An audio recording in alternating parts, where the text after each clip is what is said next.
प्रणाम। मैं आशुतोष राणा आप सभी दर्शकों का पंचतंत्र वन के इस मंच पर हार्दिक स्वागत करता हूं और धन्यवाद देता हूं अपने स्नेह सराहना सहयोग से पंचतंत्र वन को सबल बनाने के लिए। मनुष्य जितना स्वयं को जानने का दावा करता है उतना ही उसकी देह के भीतर एक ऐसे संसार सक्रिय रहता है जो उसकी समझ से परे होता है। हम शरीर को बाहर से पहचानते हैं, ऊंचाई, वजन, रंग, आकृति से, पर भीतर एक अदृश्य जगत पलता रहता है जो हमारे स्वास्थ्य, हमारी ऊर्जा और हमारे विचारों तक को निर्देशित करता रहता है। यह संसार इतना सूक्ष्म है कि आंखें उसे देख नहीं पाती, पर इतना प्रभावी है कि वही हमारे जीवन का भविष्य तय करता है। मनुष्य जब बाहरी उपलब्धियों में उलझ जाता है तब शरीर की यह सूक्ष्म पुकार दब जाती है, और जब वो इस पुकार को सुन लेता है तभी उसकी वास्तविक स्वास्थ्य यात्रा प्रारंभ होती है। भारतीय परंपरा में एक कथा प्रचलित है जो बताती है कि मनुष्य के भीतर केवल रक्त और हड्डियां नहीं होती बल्कि सूक्ष्म देवता भी निवास करते हैं। ये देवता जो भोजन को ऊर्जा में बदलते हैं, प्राण को स्थिर करते हैं और रोगों को दूर करते हैं। कहा जाता है कि प्राचीन काल में एक तपस्वी राजा था जिसने अपने शरीर को केवल बाहरी बल पर आधारित समझा। एक दिन उसे अत्यधिक दुर्बलता ने घेर लिया। उसने सोचा शायद भोजन कम है या श्रम अधिक, पर उसके गुरु ने कहा कि राजन, समस्या तुम्हारे भोजन में नहीं, तुम्हारे भीतर के सूक्ष्म देवताओं में है। वे उपेक्षित हो गए हैं। राजा ने पूछा, सूक्ष्म देवता कौन होते हैं गुरुदेव? गुरु ने उत्तर दिया, वे अदृश्य सहायक जो तुम्हारे भीतर रहते हैं, जो पाचन अग्नि को प्रज्वलित करते हैं, जो शरीर को रोगों से बचाते हैं, जो जीवन का संगीत रचते हैं। जब मनुष्य असंतुलित जीवन जीता है वे देवता रुष्ट हो जाते हैं, और जब वे रुष्ट होते हैं तो मनुष्य बाहर से कितना ही बलवान दिखाई दे, अंदर से टूटने लगता है।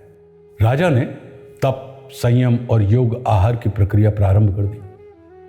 कुछ ही समय में उसकी शक्ति लौट आई। उसने पूछा, यह कैसे संभव हुआ? गुरु ने उत्तर दिया, राजन, शरीर का सबसे बड़ा रहस्य यह है कि उसके भीतर रहने वाली सूक्ष्म शक्तियों को सम्मान चाहिए, दबाव नहीं। जब तुम उनकी भाषा समझ लेते हो, स्वास्थ्य स्वयं लौट आता है। यह कथा आज भी हमें याद दिलाती है कि स्वास्थ्य केवल दवाओं से नहीं आता, वो शरीर के भीतर बसे उन सूक्ष्म जीवों से संतुलन में आता है जो हमारी आंखों से अदृश्य है पर जीवन की हर हलचल को संचालित करते रहते हैं। यही सत्य आधुनिक विज्ञान में माइक्रोबायोम कहलाता है। इस सत्य को देश विदेश में हजारों लोगों तक पहुंचाने का काम हमारे आज के अतिथि ने अपने जीवन का उद्देश्य बना लिया है। वे बताते हैं कि मनुष्य अपने शरीर का स्वामी तभी बन सकता है जब वो अपने भीतर के ब्रह्मांड को पहचान ले। उनकी शिक्षाओं ने अनगिनत लोगों को रोग मुक्त ही नहीं बल्कि मन, ऊर्जा और जीवन शैली के स्तर पर रूपांतरित कर दिया है। उनकी दृष्टि कहती है कि स्वास्थ्य कोई रहस्य नहीं है, वो भीतर के सूक्ष्म जगत के साथ संवाद है। जीवन की अनेक दिशाओं से गुजरते हुए अंतर्राष्ट्रीय बैंकिंग, आयकर विभाग की सेवाएं और वर्तमान में ऑस्ट्रेलियाई फेडरल सर्विस का अनुभव लेने के बाद उन्होंने अंततः जीवन का सबसे गहन सत्य पहचान लिया कि मनुष्य के भीतर का सूक्ष्म ब्रह्मांड उसके स्वास्थ्य, उसकी मानसिकता और उसके भविष्य का निर्माता होता है। इसी समझ को वे मिशन 2047 के माध्यम से एक राष्ट्रीय जागरूकता में बदलना चाहते हैं। उनके साथ हुए इस सार्थक संवाद को आगे बढ़ाएंगे मेरे प्रिय अनुज डॉक्टर प्रवीण तिवारी।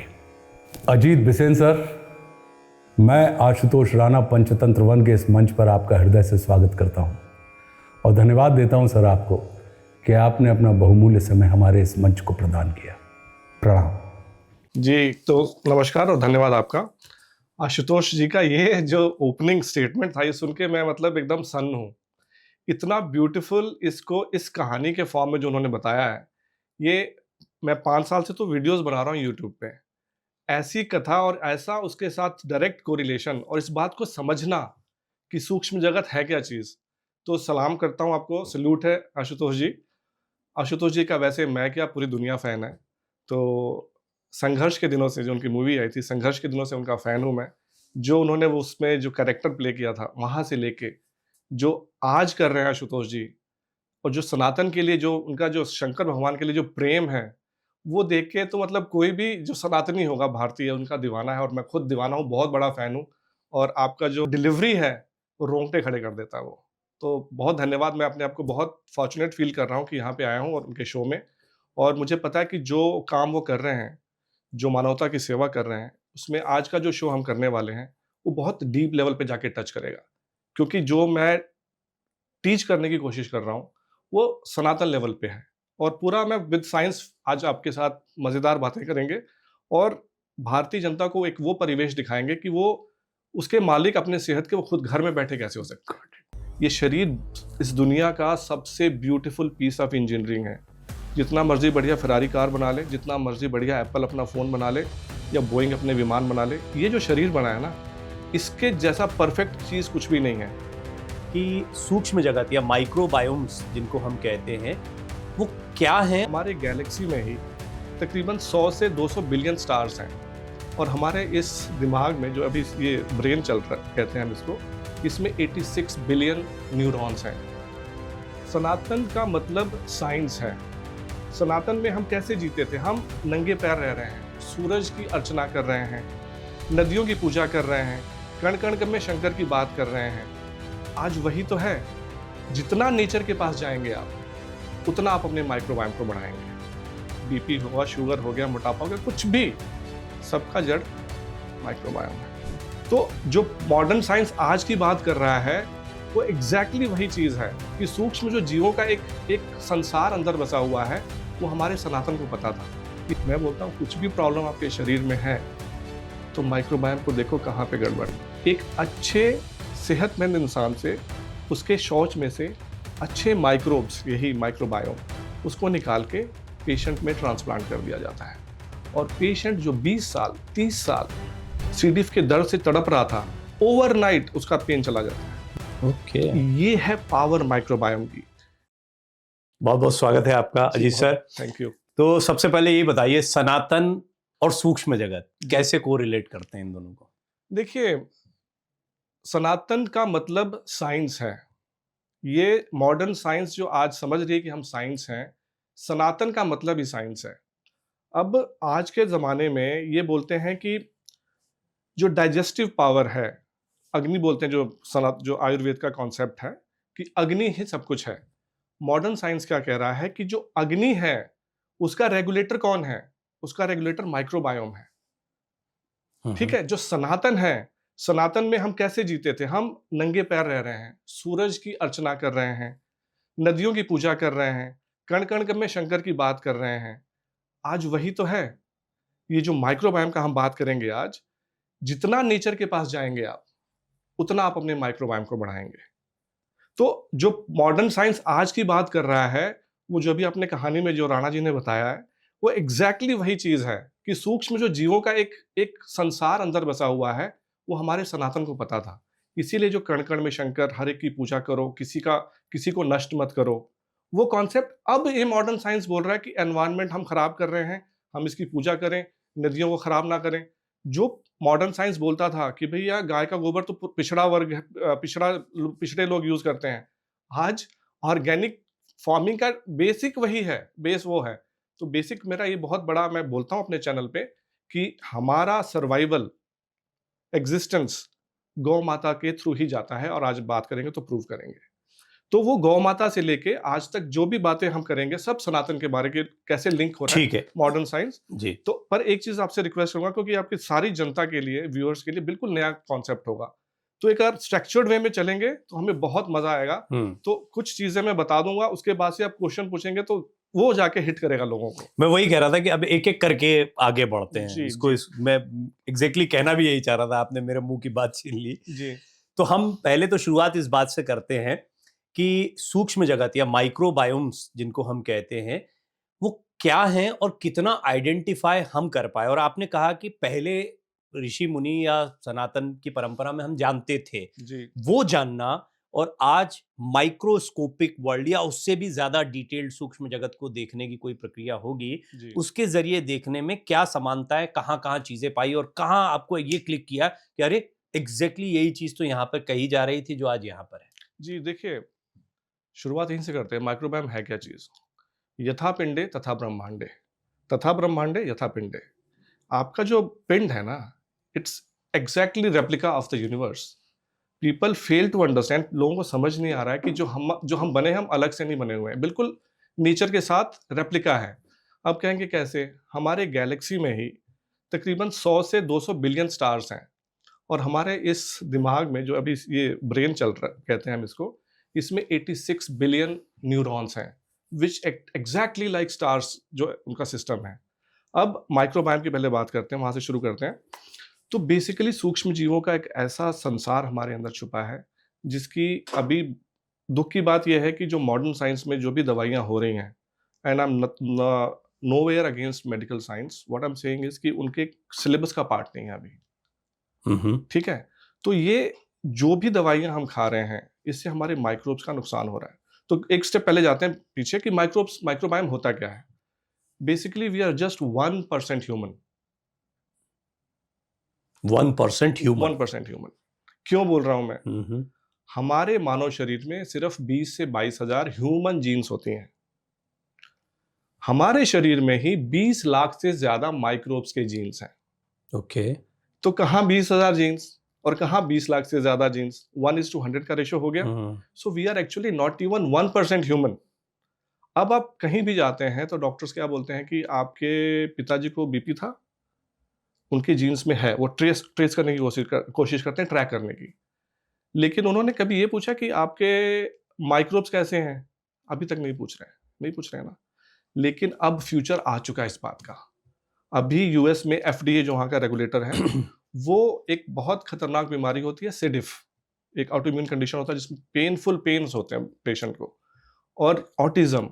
ये दो स्पेशल जो डिजीजेज हैं जो जिसका क्योर मॉडर्न साइंस के पास है ही नहीं, उनका पता ही नहीं है क्या है। उसका इलाज कैसे कर रहे हैं? वो एफडीए ने अप्रूव किया हुआ है, उसको बोलते हैं FMT, faecal microbial transplant. Faecal का मतलब सिंपल, शौच। एक अच्छे सेहतमंद इंसान से उसके शौच में से अच्छे माइक्रोब्स, यही माइक्रोबायोम, उसको निकाल के पेशेंट में ट्रांसप्लांट कर दिया जाता है।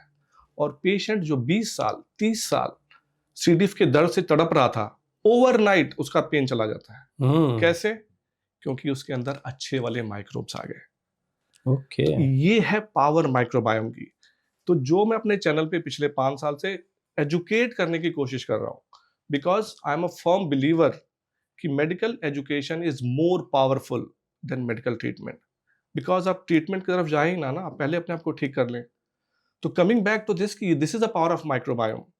तो ये आपको ये बात समझ में आनी चाहिए। तो वो माइक्रोब्स ही रेगुलेट करते हैं। वो आज हम पूरा पॉडकास्ट में, आपके पास टाइम होगा तो मैं पूरा डिटेल में जाऊंगा कि समझ आए कि एक एक बीमारी, वेदर इन्फेक्शियस और लाइफस्टाइल, बीपी होगा, शुगर हो गया, मोटापा हो गया, कुछ भी, सबका जड़ माइक्रोबायोम है। तो दीपक चोपड़ा जी एक बड़े फेमस स्पिरिचुअल गुरु हैं, वो कहते हैं कि कुछ भी प्रॉब्लम होती है तो मेडिटेशन में जाओ। मैं बोलता हूं कुछ भी प्रॉब्लम आपके शरीर में है तो माइक्रोबायोम को देखो कहां पे गड़बड़ है। But I was about to ask sir कि सोच जो है, विचार जी, ये कितना असर इस सूक्ष्म जगत पर, माइक्रोबायोम्स के इस जगत पर डालती है? क्योंकि हमने ये भी सुना है कि बहुत बीमारी के बारे में सोचते हो तो बीमार रहते हो। एक उदाहरण दे रहा हूं जी, या आप बहुत ज्यादा टेंशन में रहते हो, साइकोसोमेटिक बीमारियां जिनको कहते हैं। जी, अब साइकोसोमेटिक जहां है, यानी सोचने से शरीर पर, विचार का भौतिक शरीर पर असर पड़ना, सीधी सी बात। भौतिक शरीर यानी माइक्रोबायोम्स की दुनिया, जी, विचारों से कैसे जुड़े हुए हैं ये? जी, बिल्कुल बताता हूँ। आपने गट फीलिंग सुना है नाम? जी। तो वही तो है गट फीलिंग। अब फिर से एक स्टेप मैं बाहर पीछे जाना चाहूंगा, क्योंकि बात इतनी होगी कि ना, बातें जो मेन होगी मैं चाहता हूँ कि कवर हो जाए। माइक्रोबायोम पहले कि माइक्रोबायोम मतलब क्या है।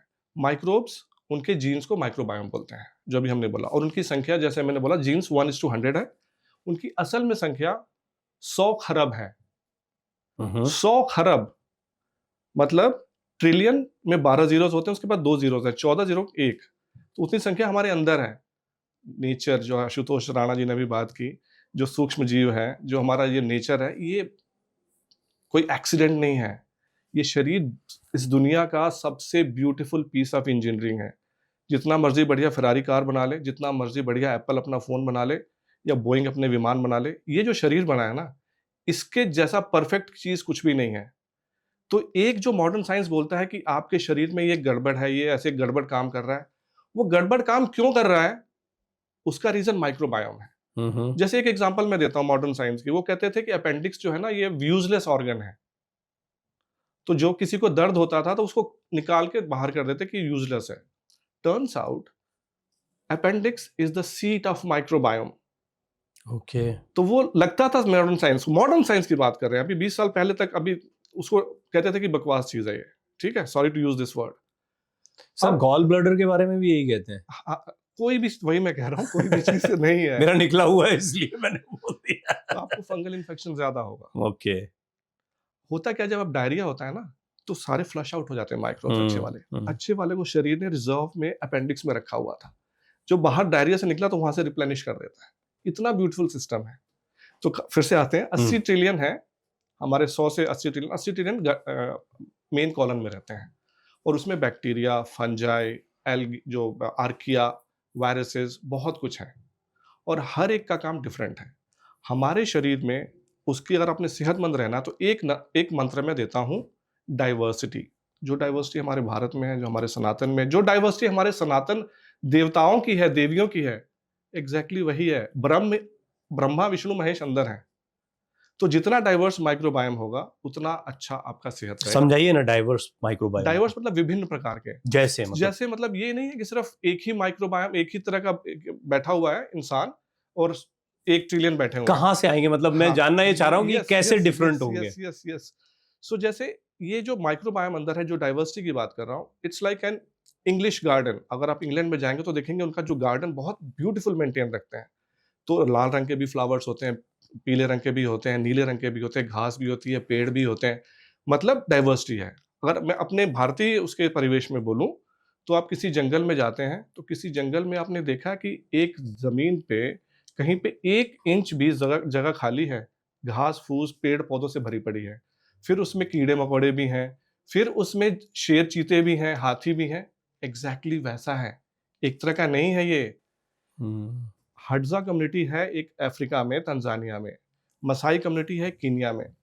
उनके अंदर 40,000 तक के डिफरेंट माइक्रोब्स होते हैं, और उस कम्युनिटी में आज तक किसी को कैंसर, बीपी, शुगर नाम की बीमारी नहीं हुई।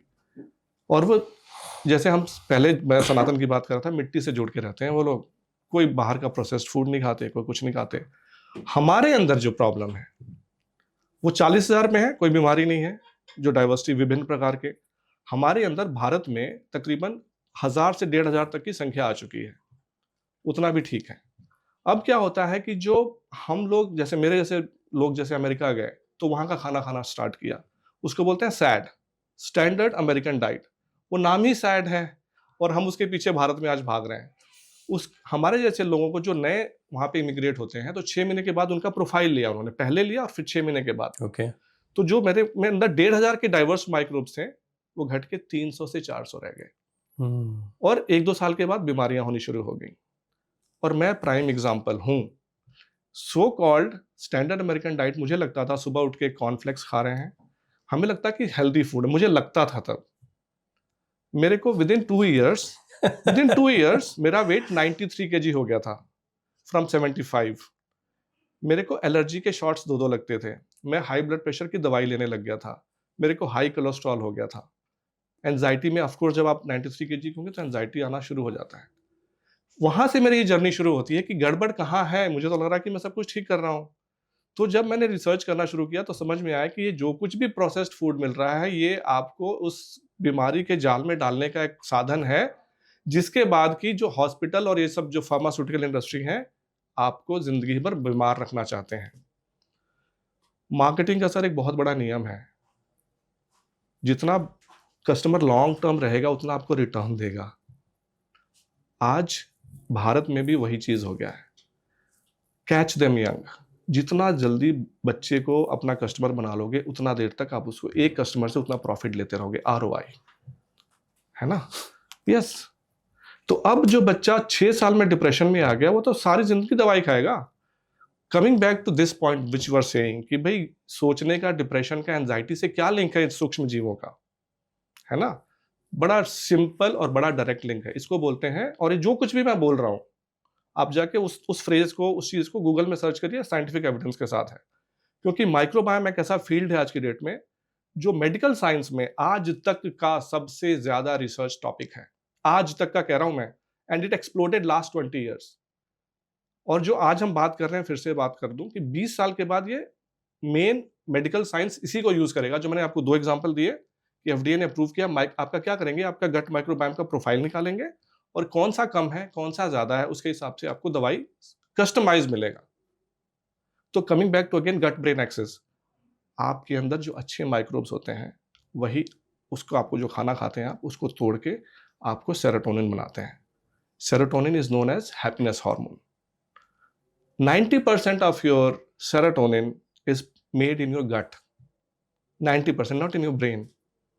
It sends that serotonin through vagus nerve to your brain, और ब्रेन कहता है ओहो सेरोटोनिन मिल गया, मतलब everything is fine, and brain calms down. मेरे खुद के स्टूडेंट्स, मैं इसीलिए मैंने बोला कि medical education is more powerful. मेरे पास ऐसे सैकड़ों स्टूडेंट्स हैं जो एंजाइटी डिप्रेशन में थे, मेरा 8 वीक का प्रोटोकॉल फॉलो किया, और एंजाइटी डिप्रेशन कहते हैं अजीत सर जो हम 10 साल से 5 साल से दवाइयाँ खा रहे थे, हम उसी तरह से जी रहे थे। एक तो ऐसी महिला थी जो कह रही थी कि मैं बिस्तर से नहीं उठ पाती थी, और आज की डेट में वो जॉगिंग करती हैं। क्यों? क्योंकि हर बीमारी की जो जड़ है वो आपका डैमेज्ड माइक्रोबायोम है। क्योंकि माइक्रोबायोम आपने खराब किया, तो माइक्रोबायोम का अब उस पे आएंगे कि कैसे, सवाल ये होना चाहिए आपका कि कैसे भाई, ये माइक्रोबायोम तो है ठीक है, लेकिन उससे बीमारी कैसे आ रही है। होता क्या है कि हमारा जो शरीर, जब हम मुंह में खाना खा रहे हैं, वहां से लेके जो शौच जा रहा है, it's like a plumbing system. घर में प्लम्बिंग चलता है तो बाहर नहीं आता ना, वो प्लम्बिंग अपना चलता रहता है और बाहर निकाल देता है। सेम चीज ये है। लेकिन जो नेचर ने इतना ब्यूटीफुल ये बॉडी बनाई है, इट्स कॉल्ड गट लाइनिंग, और वो सिंगल एपिथेलियल गट लाइन, सेल गट लाइनिंग है। मतलब क्या है कि जो हमारा ये बाल है, इससे 100 गुना पतला एक लाइनिंग है जो जा रही है, और उसके पार कोई चीज नहीं जा सकती। अगर चलेगी तो काम गड़बड़ है। अब आप कहेंगे कि अजीत जी अभी तो आप कह रहे थे कि बोइंग भी से भी अच्छा और एप्पल से भी अच्छा बनाया है, और शरीर में वो चीजें चली जा रही है, उसके लिए शरीर ने सिंगल लाइनिंग सेल क्यों बनाया? उसको तो मजबूत बनाना चाहिए था ना पूरा। लेकिन यही ब्यूटी है इस शरीर की। शरीर चाहता है कि जितने भी माइक्रोब्स बाहर अच्छे हैं उसको मैं एब्जॉर्ब कर सकूं। अब नेचर में, जैसे मैंने बोला था, नेचर में, प्रकृति में 99.9%, प्लीज नोट डाउन, 99.9% जो भी बैक्टीरिया जो घूम रहे हैं, यीस्ट है या फंगाई है, आपके ह्यूमन शरीर के लिए अच्छे हैं। इसीलिए शरीर ने सिंगल कट लाइनिंग रखा, सो दैट कि जितने भी बाहर की चीजें अंदर आ जाएं, हम उसको एक्सेप्ट कर लें। अगर 0.01% कोई आ भी गया तो 99.9% उसको मार नहीं देंगे क्या? आपके घर में 100 गेस्ट हैं, एक चोर घुस गया तो कुछ कर लेगा क्या? चोर के पास कोई हथियार नहीं है। ये जो आ रहे हैं बदमाश पैथोजन, वो तो कोई पिस्टल रिवॉल्वर लेके नहीं आ रहे हैं ना। तो 100 लोग एक को ओवरपावर नहीं कर लेंगे? नहीं कर पा रहे हैं आज की डेट में। आज की डेट में हम क्या कर रहे हैं कि जैसे ही एक पता लगा कि पैथोजन, अब हम 100 साइक का रेशो ले रहे हैं, लेकिन हम याद रखिए कि 80 ट्रिलियन की बात कर रहे थे, तो वो 100 बिलियन भी आ गए तो ज्यादा हो गए। अब उसको मारने के लिए डॉक्टर ने आपको क्या दिया? एंटीबायोटिक। तो आपके घर में एक चोर घुसा, आपने क्या किया? एटम बम गिरा दिया। आप गिराएंगे क्या? नहीं गिराएंगे ना। तो ये यहाँ पे साइंस फेल हो रही है, और इसीलिए सब लोग जो बीमार हो रहे हैं वो लगातार बीमार होते रहते हैं। तो आपका ओरिजिनल क्वेश्चन पे फिर से आते हैं, जो गट ब्रेन एक्सेस इसको बोलते हैं। तो गट सारा कुछ बनाता है, सेरोटोनिन बना रहा है जो हैप्पीनेस हार्मोन है, और जो डिप्रेशन एंजाइटी में लोग जाते हैं उसको जो डॉक्टर दवाई देता है वो सेरोटोनिन मिमिकिंग ड्रग देता है। मतलब जो सेरोटोनिन जैसा बिहेव करता है, प्लस वो सेरोटोनिन की रैशनिंग कर देते हैं, थोड़ा बहुत बन रहा है तो उसको स्टैगर करके रिलीज करता है, तो आदमी थोड़ा सा ठीक फील करता है। होता ठीक नहीं है, लेकिन जब गट माइक्रोबायोम जो डैमेज था उसको ठीक करता है, तब बीमारी से निजात पा जाता है। आपने जो बातें बताई उसमें एक बात तो बहुत साफ है कि कुछ लोग हेल्दी होते हैं, कुछ लोग अनहेल्दी होते हैं। आपने कुछ ऐसे लोगों के बारे में बताया जो कुछ कबीले हैं या कुछ ऐसी जगहों पर लोग हैं जो बहुत स्वस्थ रहते हैं, कोई बीमारी नहीं होती। आपका पॉडकास्ट अभी जो लोग सुन रहे हैं जी। या आमतौर पर हमारे जैसे लोग, मैं कह दूं, वो सारे लोग एक ऐसी जिंदगी में आ चुके हैं नर्चरिंग से ही, शुरुआत से ही, जी जी जिसमें इन सब चीज़ों के अभ्यस्त है। हमें बचपन से एंटीबायोटिक दिया गया है। हमारे इलाज में कभी कोई दिक्कत होती तो वो आपको जब सुनते हैं तो उनको बड़ी चिंता हो जाती है कि अब हम क्या करें, हम क्या एंटीबायोटिक लेना बंद कर दें, अब हम अपने जीवन को कैसे परिवर्तित करें, हम तो बड़ी परेशानी में फंस गए, शायद हम बिल्कुल बुरी लाइफ जी रहे हैं। इसके बारे में थोड़ा सा बताइए कि क्या माइक्रोबायोम्स भी अभ्यस्त होते हैं, धीरे धीरे अपने आप को सिचुएशन के हिसाब से ढालते हैं या बदलती परिस्थितियों में ढालते हैं, और वो लोग जिनको आप कहते हैं कि एंटीबायोटिक्स एक एटम बम को गिराने की तरह है, उनको फिर क्या आप कैसे समझाएंगे ये बात? जी, बहुत ही रेलेवेंट और बहुत ही इम्पोर्टेंट क्वेश्चन है ये, क्योंकि यहीं पे लोग कंफ्यूज हो जाते हैं। आपने 2-3 इस पे क्वेश्चंस ना टच किया आपने। एक आपने कहा कि माइक्रोबायोम अभ्यस्त हो जाते हैं। मैंने बताया कि देखिए, थोड़ा-सा ना मैं समझाने की फिर से कोशिश करता हूँ सिंपल भाषा में। मैं सिंपल भाषा में बात करता हूँ कि लोगों को समझ में आए। अगर इस पृथ्वी का हम टाइम फ्रेम लें और उसको 24 घंटे का मानें कि पृथ्वी को आए 24 घंटे हुए हैं, तो इन माइक्रोब्स को आए हुए 18 घंटे हो चुके हैं, ठीक है? और हम मानव को आए हुए अभी 1 से 2 मिनट हुए हैं। हम बहुत लेट, नए अभी हैं, बहुत मतलब नए हैं। चूजे भी नहीं हैं, है ना? तो हम एक तो पहले ये समझें कि हमसे कहीं ज़्यादा स्मार्ट ये हैं। ओके। और जैसे मैंने बताया कि 1:100 का रेशियो है, हमें बनाया ही उन्होंने है। हम्म। अगर ये बात हम समझ जाएँगे ना, तो जो हमारे अंदर एक डर बैठा हुआ है ना, माइक्रोब्स का, वो मैं पहले डर हटाता हूँ मैं, कि 1:100 का रेशियो है, उन्होंने हमें बनाया है। जो भी आप खाते हैं सर, कुछ भी खाते हैं आप, आपके अंदर अभी तो मैंने जीन्स की बात की, अब सेल्स की बात करते हैं। तकरीबन 40 ट्रिलियन सेल्स हैं ह्यूमन बीइंग के, और उससे थोड़े से ज़्यादा उनके हैं, तो सेल वाइज़ भी ज़्यादा है। अब आपके जो ह्यूमन सेल्स, जो भी आप कुछ खा रहे हैं ना, जैसे आपने शुगर खाया, आप कुछ भी खाया, वो ग्लूकोज़ में कन्वर्ट करता है। अब जो जिसको डायबिटीज़ की प्रॉब्लम है, ठीक है, वो सबसे पहले कहते हैं कि भई आपके ना कैसे मेज़र करते हैं? आपके ब्लड में देखते हैं ग्लूकोज़ कितना भाग रहा है। तो क्यों भाग रहा है? क्योंकि वो ग्लूकोज़ को एक्चुअली सेल में जाना चाहिए। ओके। जब सेल में चला जाएगा तो ग्लूकोज़ का खत्म हो जाएगा। अब उन सेल के अंदर कैसे प्रोसेस होता है? उस सेल में माइटोकॉन्ड्रिया नाम का एक चीज़ है, जो उसका इंजन है। जो ग्लूकोज़ जाता है उसको यूज़ करके, वो जो एक्चुअल में अमाउंट है, जो यूज़ होगा, शरीर यूज़ करेगा in the form of energy, उसको बोलते हैं एटीपी। वो माइटोकॉन्ड्रिया करता है। माइटोकॉन्ड्रिया कौन है? वो पहले बैक्टीरिया था। इवन ह्यूमन सेल में भी बैक्टीरिया बैठा हुआ, जो जो पहले एक तरह से बैक्टीरिया था। कहने का भाव ये मैं समझाने की कोशिश कर रहा हूँ कि आपके इवन सेल तक में वो बैक्टीरिया बैठा हुआ है, तो खतरनाक कैसे हो सकता है? दूसरा आपने कहा कि कैसे कुछ अडॉप्ट करते हैं क्या? आपने मैराथन रनर्स देखे होंगे, स्पेशली कीनिया के मैराथन रनर्स फेमस हैं। 42 किलोमीटर दौड़ते हैं वो, और सबसे आगे रहते हैं, उनको कुछ नहीं होता, पतले-दुबले होते हैं और दौड़ते रहते हैं। अब हम लोग 1-2 किलोमीटर दौड़ लें, तो पिंडलियों में दर्द होने लग जाता है। वो क्या होता है? लैक्टिक एसिड बॉडी रिलीज़ करता है। उससे दर्द होता है और आदमी रुक जाता है कि बस हो गया। ये जो मैराथन रनर्स हैं, सिर्फ इनमें एक ऐसे तरह का बैक्टीरिया इवॉल्व हो चुका है, जो उसी लैक्टिक एसिड को खाता है और उसको एनर्जी देता है। तो ये स्मार्टनेस है इस शरीर की, ओके। इस लेवल तक पहुंचा हुआ है। ठीक है? जिस चीज में झोंकेंगे उसके लिए और ज्यादा अभ्यस्त होता चला जाएगा, चाहे मेहनत हो, चाहे पाचन हो, जी, या बिल्कुल, हर बिल्कुल। चीज पे ये लागू होगा। बिल्कुल लागू होगा। तो अभी आपका ना, आपने एक सवाल बड़ा इंपॉर्टेंट पूछा था, उसको मैं मिस नहीं करना चाहता। एंटीबायोटिक, एंटीबायोटिक हमारे मानव इतिहास में, जो बीमारियों का इतिहास है, ज़िंदगियाँ बचाने वाला सबसे बड़ा एक टूल था, हथियार था, और बहुत अच्छा हथियार है। था। था। ओके। उन्होंने बहुत ज़िंदगियाँ बचाई। अभी भी है उन लोगों के लिए जो और कोई तरीका नहीं उनको फाइट करने का। तो मैं फिर से बोलता हूँ कि दवाई और डॉक्टर बहुत इंपॉर्टेंट है। इमरजेंसी केसेस में आप प्लीज़ ऐसा ना करें कि भई नहीं, मैंने दवाई नहीं खानी है। हमने स्टीव जॉब्स भी नहीं बनना। एप्पल का जो सीईओ था कि मैं दवाई नहीं कराऊँगा, पैनक्रियाटिक पैनक्रिया का कैंसर था कैंसर। उनको, है ना? तो मैं वो बिल्कुल एडवोकेट नहीं करता। मैं अपना कोर्स में भी यही बताता हूँ कि अपने डॉक्टर के इन टच रहिए प्लीज़। क्योंकि साइड बेनिफिट तो होगा, आपका सारे नंबर्स ठीक होंगे और दवाइयाँ जाएँगी। लेकिन वो टेपर ऑफ आपने दवाई डॉक्टर के साथ मिलके बात करनी है, क्योंकि मैं डॉक्टरी सलाह बिल्कुल नहीं देता।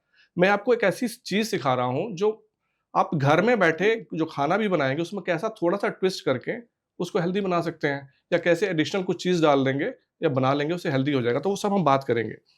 लेकिन उससे पहले फिर से, एंटीबायोटिक ज़रूरी है इमरजेंसी केसेस के लिए, बहुत ज़रूरी है। लेकिन आपको, मुझे कोल्ड, कफ, फ्लू हुआ, तो हम उसके लिए एंटीबायोटिक लेने लग जाएँ, तो क्या होता है? आपने अच्छे वाले मार दिए और खराब वाले बढ़ गए। तो इसलिए एंटीबायोटिक का इस्तेमाल जुडिशियसली करना चाहिए। That's all I am saying. और सेम चीज़ विद दवाइयों, जो भी दवाइयाँ आप खा रहे हैं, पेन किलर तक का लेके। अब मैं आप लोगों को मतलब ये बातें बताऊँगा सो दैट कि आप सजग हो जाएँ। इवन सिंपल बुखार की दवाई पैरासिटामोल, हमें लगता है कि कुछ भी इसका प्रॉब्लम नहीं है, लेकिन सबसे ज़्यादा लिवर को डैमेज वो बीमारी करती है, वो दवाई दवाई करती है। करती है। और सबसे ज़्यादा अगर आप देखेंगे दुनिया में लोगों के मरने की संख्या, हार्ट रिलेटेड बीमारी से लेके जो बाकी चीज़ें होती हैं, तीसरे नंबर पे एडीआर आता है। मतलब एडीआर क्या है? Adverse drug reaction. मतलब जो डॉक्टर ने प्रिस्क्राइब किया, उसको आपने खाया, उसके बाद भी डेथ हुई। तो ये हमें समझना पड़ेगा कि हम जो केमिकल का बहुत ज़्यादा इस्तेमाल करने लग गए, उसकी वजह से बीमारियाँ आ रही हैं। अब एक स्टेप और थोड़ा-सा पीछे जाना चाहूँगा सो दैट कि ना कॉन्सेप्ट प्लीज़। क्लियर हो जाएँ सबके। मैंने गट लाइनिंग की बात की थी कि क्यों ऐसा है। अब प्रॉब्लम कहाँ से आती है ना कि कॉज़ क्या है? जो गट लाइनिंग है उसके पीछे म्यूकस लेयर है। म्यूकस लेयर के पीछे इम्यून सिस्टम है। अब इम्यून सिस्टम सबसे इंपॉर्टेंट चीज़ है हमारे बॉडी में कि हमारे को बीमारियों से बचा सकता है या मरवा सकता है वो। अब जो गट लाइनिंग है, उसके पीछे म्यूकस लेयर है। उसको म्यूकस लेयर क्या है, जैसे हमारे नाक में से भी जो है ना, वो म्यूकस ही है एक तरह से। तो उसको क्या कॉन्सेप्ट क्या है, उसको ट्रैप कर लेता है। अब देखते हैं ना कोई चीज़ जाती है, अंदर नहीं जाने देना है। सेम काम गट लाइनिंग के पीछे भी ये कर रहा है। तो अब आप जब प्रोसेस्ड फूड खा रहे हैं, वो केमिकल के लिए नहीं बना है सिंगल लाइनिंग गट सेल। वो गट लाइनिंग कैसे इवॉल्व हुआ था कि हम जो नेचर में खाना मिलता था, वो खाते थे। अब जो आप प्रोसेस्ड फूड खा रहे हैं, उसमें क्या-क्या चीज़ें आ रही हैं, एमएसजी आ रहा है, उसमें केमिकल्स इतने हार्श डाल देते हैं, उसमें केमिकल्स ऐसे हैं जो शरीर ने कभी देखा नहीं है। तो वो आप जैसे दीवार पे आप तलवार चला रहे हैं, तो वो गट लाइनिंग में डैमेज हो गया। अब गट लाइनिंग में डैमेज हुआ, बेसिकली ऐसे जुड़ा होता है एक-एक सेल, तो उसमें डैमेज हो गया तो ये खुल जाता है वो। तो खुल गया तो उसको इसी को लीकी गट बोलते हैं।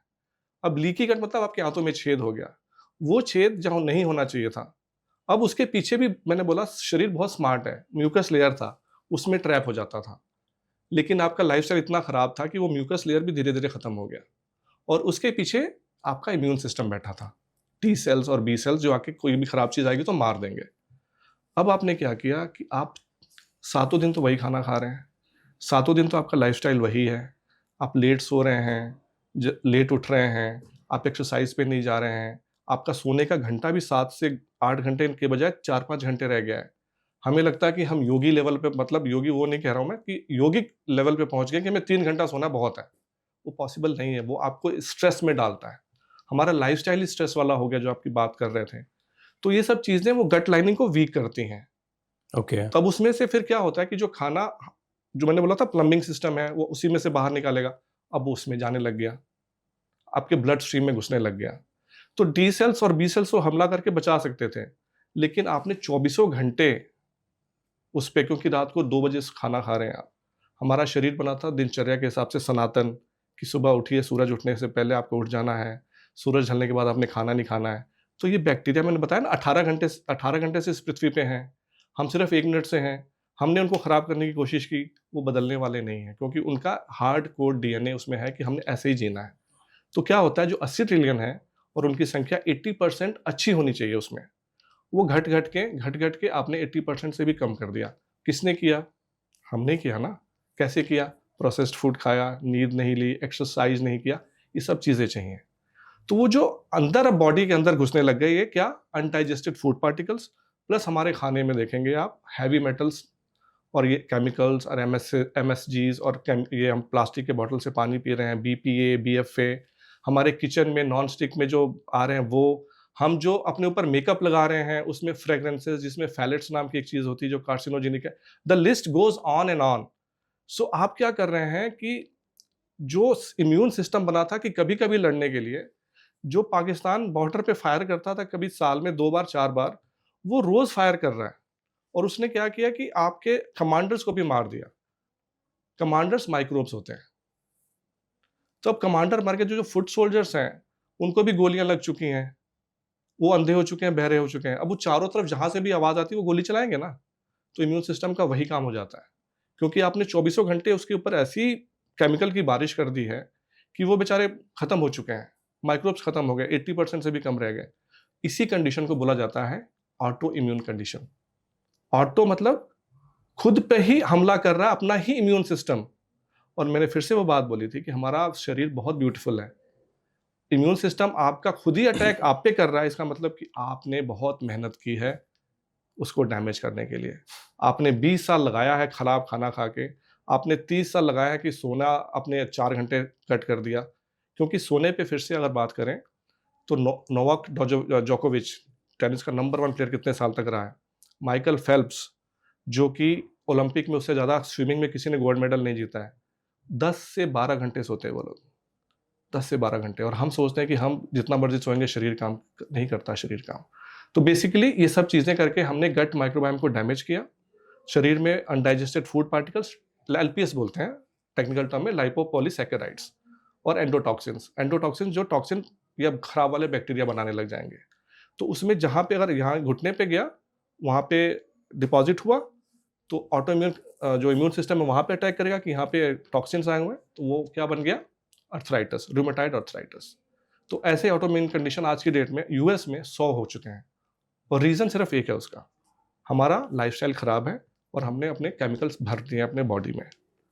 इसीलिए मेरा मिशन जो है, मिशन अब मैंने उसको रिवाइज कर दिया है 2035, कि केमिकल को जब नहीं हटाओगे जब तक आप स्वस्थ नहीं हो सकते हो। ये बेसिक प्रेमाइस है। तो आपको अब ये समझ में आ गया होगा कि हमारा लाइफस्टाइल ही रिस्पॉन्सिबल है इन माइक्रोबायोम को डैमेज होने के लिए, और उससे ही ये प्रॉब्लम शुरू हो रही है। तो ये अभी मैंने ऑटो इम्यून की बताई आपको। अब हम बात कर रहे थे डायबिटीज की। अब डायबिटीज में मैंने कहा था कि शुगर जाना चाहिए सेल में, ग्लूकोज। अब वो क्यों नहीं जाता है? क्योंकि आपने क्या किया, जो गट माइक्रोबायोम डैमेज हुआ, तो उससे क्या होता है, जो एलपीएस बना वो सेल्स में जाके डिपॉजिट होने लग गया। सेम थिंग अगर लिवर में जाके डिपॉजिट हुआ तो फैटी लिवर बन गया। अगर दिमाग में जाके डिपॉजिट होने लग गया तो अल्जाइमर्स और डिमेंशिया नाम की चीजें होने लग गई, बीमारियां। तो स्टार्ट वहीं से हो रहा है, समझ रहे हैं आप? वो जो लीकी गट फिनोमेना हुआ, उससे क्या होता है, जैसे आपको कहीं घाव लगता है, तो बाहर घाव लगता है आपको, तो उस पर क्या करता है शरीर, क्या करता है, उसको सुझा देता है, सुझा के उसको क्या करता है, घेरता है। घेर के उसको यूजुअली होता है कि सारे रिसोर्सेज वहां पे लगाता है और उसको हील कर देता है। यही करता है, अंदर भी यही काम होता है। जहाँ पे घाव लग रहा है, जहाँ पे आप केमिकल्स से वार कर रहे हैं, खाना खा रहे हैं, आप ये मेकअप लगा रहे हैं, तो वहां पे अंदर शरीर में घाव, उसके लिए घाव बन जाता है, क्योंकि उसके लिए वो हार्श है, नेचुरल चीज तो नहीं है वो। तो उसको घेरता है, उसी को क्रॉनिक इन्फ्लेमेशन बोलते हैं। इन्फ्लेमेशन होता है, लेकिन जब लंबा देर चल जाता है तो क्रॉनिक इन्फ्लेमेशन बोलते हैं उसको। तो chronic inflammation is the root cause of all lifestyle diseases, कोई भी डिजीज आप बोल दीजिए। इसीलिए जो मैंने बोला था कि दीपक चोपड़ा साहब कहते हैं स्पिरिचुअलिटी, मैं कहता हूँ माइक्रोबायोम। आपको वही फिक्स करना है, और फिक्स करना बहुत आसान है। और मैं बात करूंगा, क्योंकि मैं सिर्फ डराने के लिए नहीं आया हूँ, मैं आपको रास्ता दिखाने के लिए भी आया हूँ। बस मैं तो आपने अगेन मैं इस जगह पे आना चाह रहा था जी, कि अभी तक जितने लोगों ने सुना होगा वो बोलेंगे अरे सब बुरा हो रहा है, सब बुरा हो रहा है, कोई रास्ता भी तो बताइए अजीत जी। जी, अब इसमें एक तो सबसे महत्वपूर्ण जो बात समझ में आती है, वो आपने 3-4 चीजें बोल भी दी अपनी बातचीत के दौरान। आपने कहा कोर्स, आपने कहा मैं एक प्रोटोकॉल फॉलो करने के लिए कहता हूँ, आपने कहा मिशन, जो पहले आप अब 2035 आपने उसको जी, रिवाइज कर दिया है। उसका रीजन मैं बताऊंगा जी। तो ये जो 3-4 चीजें हैं, इससे मतलब ये है कि आप इन चीजों को, जो अभी तक आपने समस्याएं बताई हैं, इनके निदान पर भी कुछ काम कर रहे हैं। बिल्कुल बिल्कुल। अब वो एक तो ये है कि आपसे कोई डायरेक्ट जुड़ जाए तो उसका फायदा हो सकता है। दूसरा, अभी जो इस पॉडकास्ट को सुन रहे हैं उनको जी, ये एक अवसर मिला, हमें भी एक अवसर मिला है। जी, तो मैं चाहूंगा पहले एक सरल भाषा में उनको आप बताएं जो अभी आपको सुन रहे हैं, कि अगर ये स्थितियां हैं, जो चुनौतियां हैं, इनके बीच में उन्हें क्या करना है जो उनके लिए व्यवहारिक हो। जी। इसीलिए मैं इस फील्ड में, जैसे राणा जी ने बोला था ना, कि मैंने अपना जीवन इसके लिए समर्पित कर दिया है, क्योंकि मुझे पता है कि ये एक ऐसा सीधा सरल रास्ता है जिससे हम बीमारियों को रिवर्स ही नहीं, अपने आप को हील भी कर रहे हैं। और मैंने अपना एग्जाम्पल दिया है। मेरी माता मेरी लाइव एग्जाम्पल है। मेरे बचपन के दोस्त जिनको डायबिटीज था, वो रिवर्स किया मैंने, वो एग्जाम्पल से, प्लस हजारों स्टूडेंट्स तो हैं ही हैं। तो इसीलिए मैंने डेडिकेट किया, क्योंकि रास्ता बड़ा सिंपल है। जो उन्होंने कहा सनातन का ही रास्ता जाएगा इसमें। जी। तो एक तो आप सब समझ गए कि बीमारी होती कैसे। आई होप कि सब लोगों से ये बात समझ में आ गई होगी। जैसे डायबिटीज की हम बात कर रहे थे, तो बेसिकली वो शुगर की प्रॉब्लम नहीं है, ग्लूकोज की प्रॉब्लम नहीं है। वो प्रॉब्लम है, जो मैंने बोला था, जो एंडोटॉक्सिन्स जो जहर भर रहा है ना, क्योंकि आपने लीकी गट करा दिया था। तो अब समझ में आना चाहिए कि जो लीकी गट होगा उसको फिक्स करोगे तो ठीक हो जाएगा। प्लस लीकी गट के पीछे जो म्यूकस लेयर है, उसको फिक्स करोगे तो ठीक हो जाएगा। ये, और फिर क्या होगा कि जिसमें से ज्यादा जोर नहीं जाएगा ये टॉक्सिन्स और ये अनडाइजेस्टेड फूड पार्टिकल, तो जो हमारा इम्यून सिस्टम है वो भी ठीक रहेगा। लगातार पाकिस्तान फायर नहीं कर रहा है, कभी कभी कोई आ रहा तो हम घेर के मार सकते हैं उसको। क्योंकि माइक्रोबायोम कमांडर देगा कि ये कमांड देगा कि खराब आ रहा है, यही फिक्स है ना। तो शुगर पे फिर से आते हैं, वो एलपीएस जो जो एंडोटॉक्सिन गया वो सेल में जाके डिपॉजिट हो जाता है। अब सेल इज लाइक कि ताला है, वो उसकी चाबी है इंसुलिन, वो खोलता है। तो अब क्या है कि बेसिकली क्या हो रहा है कि उसमें जो टॉक्सिन्स जमा हो गए हैं उसको हमने रिलीज करना है बस, और डायबिटीज ठीक हो जाएगा। अब आप क्या कर रहे हैं, डॉक्टर लोग क्या कर रहे हैं कि शुगर ज्यादा तो और इंसुलिन की मात्रा बढ़ा देते हैं, जो इंसुलिन का इंजेक्शन लगाते हैं। अब इंसुलिन प्रॉब्लम नहीं था, प्रॉब्लम इंसुलिन रेजिस्टेंस बोलते हैं वो। और सेम प्रॉब्लम जो महिलाओं को माहवारी की प्रॉब्लम आती है, पीसीओडी, पीसीओएस, कुछ को ये इंसुलिन रेजिस्टेंस होता है, कुछ को वो हार्मोनल इम्बैलेंस होता है। तो हार्मोन्स का भी मैंने बताया कि गट्स में सारा बन रहा है, और गट अच्छे रहे, अच्छा बैक्टीरिया रहेगा तो बनाएगा। तो बेसिकली आपने इंसुलिन रेजिस्टेंस हटाना है। अब प्रॉब्लम क्या है कि जब आप इंसुलिन का इंजेक्शन लेने लग जाते हैं ना, तो insulin is not only the key for the cell to put the glucose, it is also a growth hormone. तो होता क्या, कहीं पे भी ट्यूमर होगा ना, तो हार्मोन वो इंसुलिन जाके उसको बढ़ा देगा, तो कैंसर होने के चांसेस बहुत ज़्यादा हाई हो जाते हैं। तो ये बातें कोई बताता नहीं है, प्रॉब्लम ये है। क्योंकि जैसे मैंने बोला था ना, कैच देम यंग, बच्चों को यंग से बीमार बना के रखो। मेरा नाम अजीत है सर, है ना। तो मैं एक बड़ा फेमस अजीत विलन हुआ करते थे, उनका डायलॉग है, इसको लिक्विड ऑक्सीजन में डाल दो, लिक्विड इसको जीने नहीं देगी और ऑक्सीजन इसको मरने नहीं देगा। मैं ये बोलता हूँ कि आजकल का जो मेडिकल सिस्टम है, इसको बीमार बना दो, इसको मरने भी मत दो। क्योंकि मरेगा तो हमारी दवाइयाँ बंद हो जाएंगी बिकनी, और जिंदा रहेगा तो एटीएम का काम करता रहेगा। तो वो काम हो रहा है। तो ऐसी पैथेटिक लाइफस्टाइल ये उन्होंने बना दिया है बीमारियों से, उसको ठीक भी नहीं करते हैं, उसको मरने भी नहीं देते हैं। और जो मेरा प्रोटोकॉल है, अब उस पे आते हैं कि इसीलिए जब आप उसको फिक्स कर दोगे, गट लाइनिंग फिक्स हो गई, म्यूकस लेयर आ गया, सब कुछ ठीक हो गया, तो उसमें से एलपीएस जो जमा हुआ था अपने आप निकलना शुरू हो जाता है, और लोग अपने आप बीपी से लेके सब कुछ ठीक होते हैं। अब आते हैं कि कैसे, वही हील कैसे करना है। तो मेरा 5 पिलर का प्रोटोकॉल है, 5 पिलर्स हैं। पहला है सनातन, सनातन वे ऑफ लिविंग। क्या है वो? दिनचर्या है ना, सुबह उठिए, जितनी जल्दी उठ सकते हैं उठिए, सनलाइट में जाइए, ग्राउंडिंग। हमारे पूर्वज नंगे पैर चला करते थे। हमारे शरीर में इस टाइम पे पूरा जो गंदगी है, टॉक्सिन्स हैं, जो नेगेटिव चीज़ें भरी हुई हैं, है ना। अब जब ग्राउंडिंग करते हो तो नेगेटिव आयंस मिलते हैं, तो वो उसका रोकता है उसको, एंटी एजिंग उससे होता है। ठीक है, तो ये सब बेसिक चीज़ें। सात्विक खाना खाइए, घर का खाना खाइए। पहला स्टेप ये होगा। योग ध्यान करिए, योग ध्यान बहुत ज़रूरी है। मैं पहले कहता हूँ कि अगर आपने मेरा प्रोटोकॉल फॉलो करना तो 1 घंटा डेडिकेट करेंगे तब आइएगा, उसके बिना मत आइएगा। क्योंकि मैं आपकी ज़िंदगी बदलने की कोशिश कर रहा हूँ। अगर आप अपने को 1 घंटा भी नहीं दे सकते, तो मैं बड़ा ब्लंटली बोलता हूँ सर, सॉरी, कि if you can't give 1 hour to yourself, you don't deserve to be healthy then. 24 घंटे में आप अपने लिए 1 घंटा भी नहीं निकाल सकते आप। अगर नहीं निकाल सकते तो रिजल्ट आपके सामने रहेगा सर।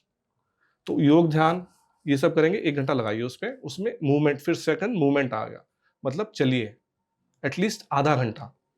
आज के ज़माने में जो मॉडर्न मेडिसिन है, उसके फादर बोले जाते हैं हिपोक्रेटिस। उनका ये कहना था, all diseases begin in the gut. सारी बीमारियां शुरू ही गट से होती हैं।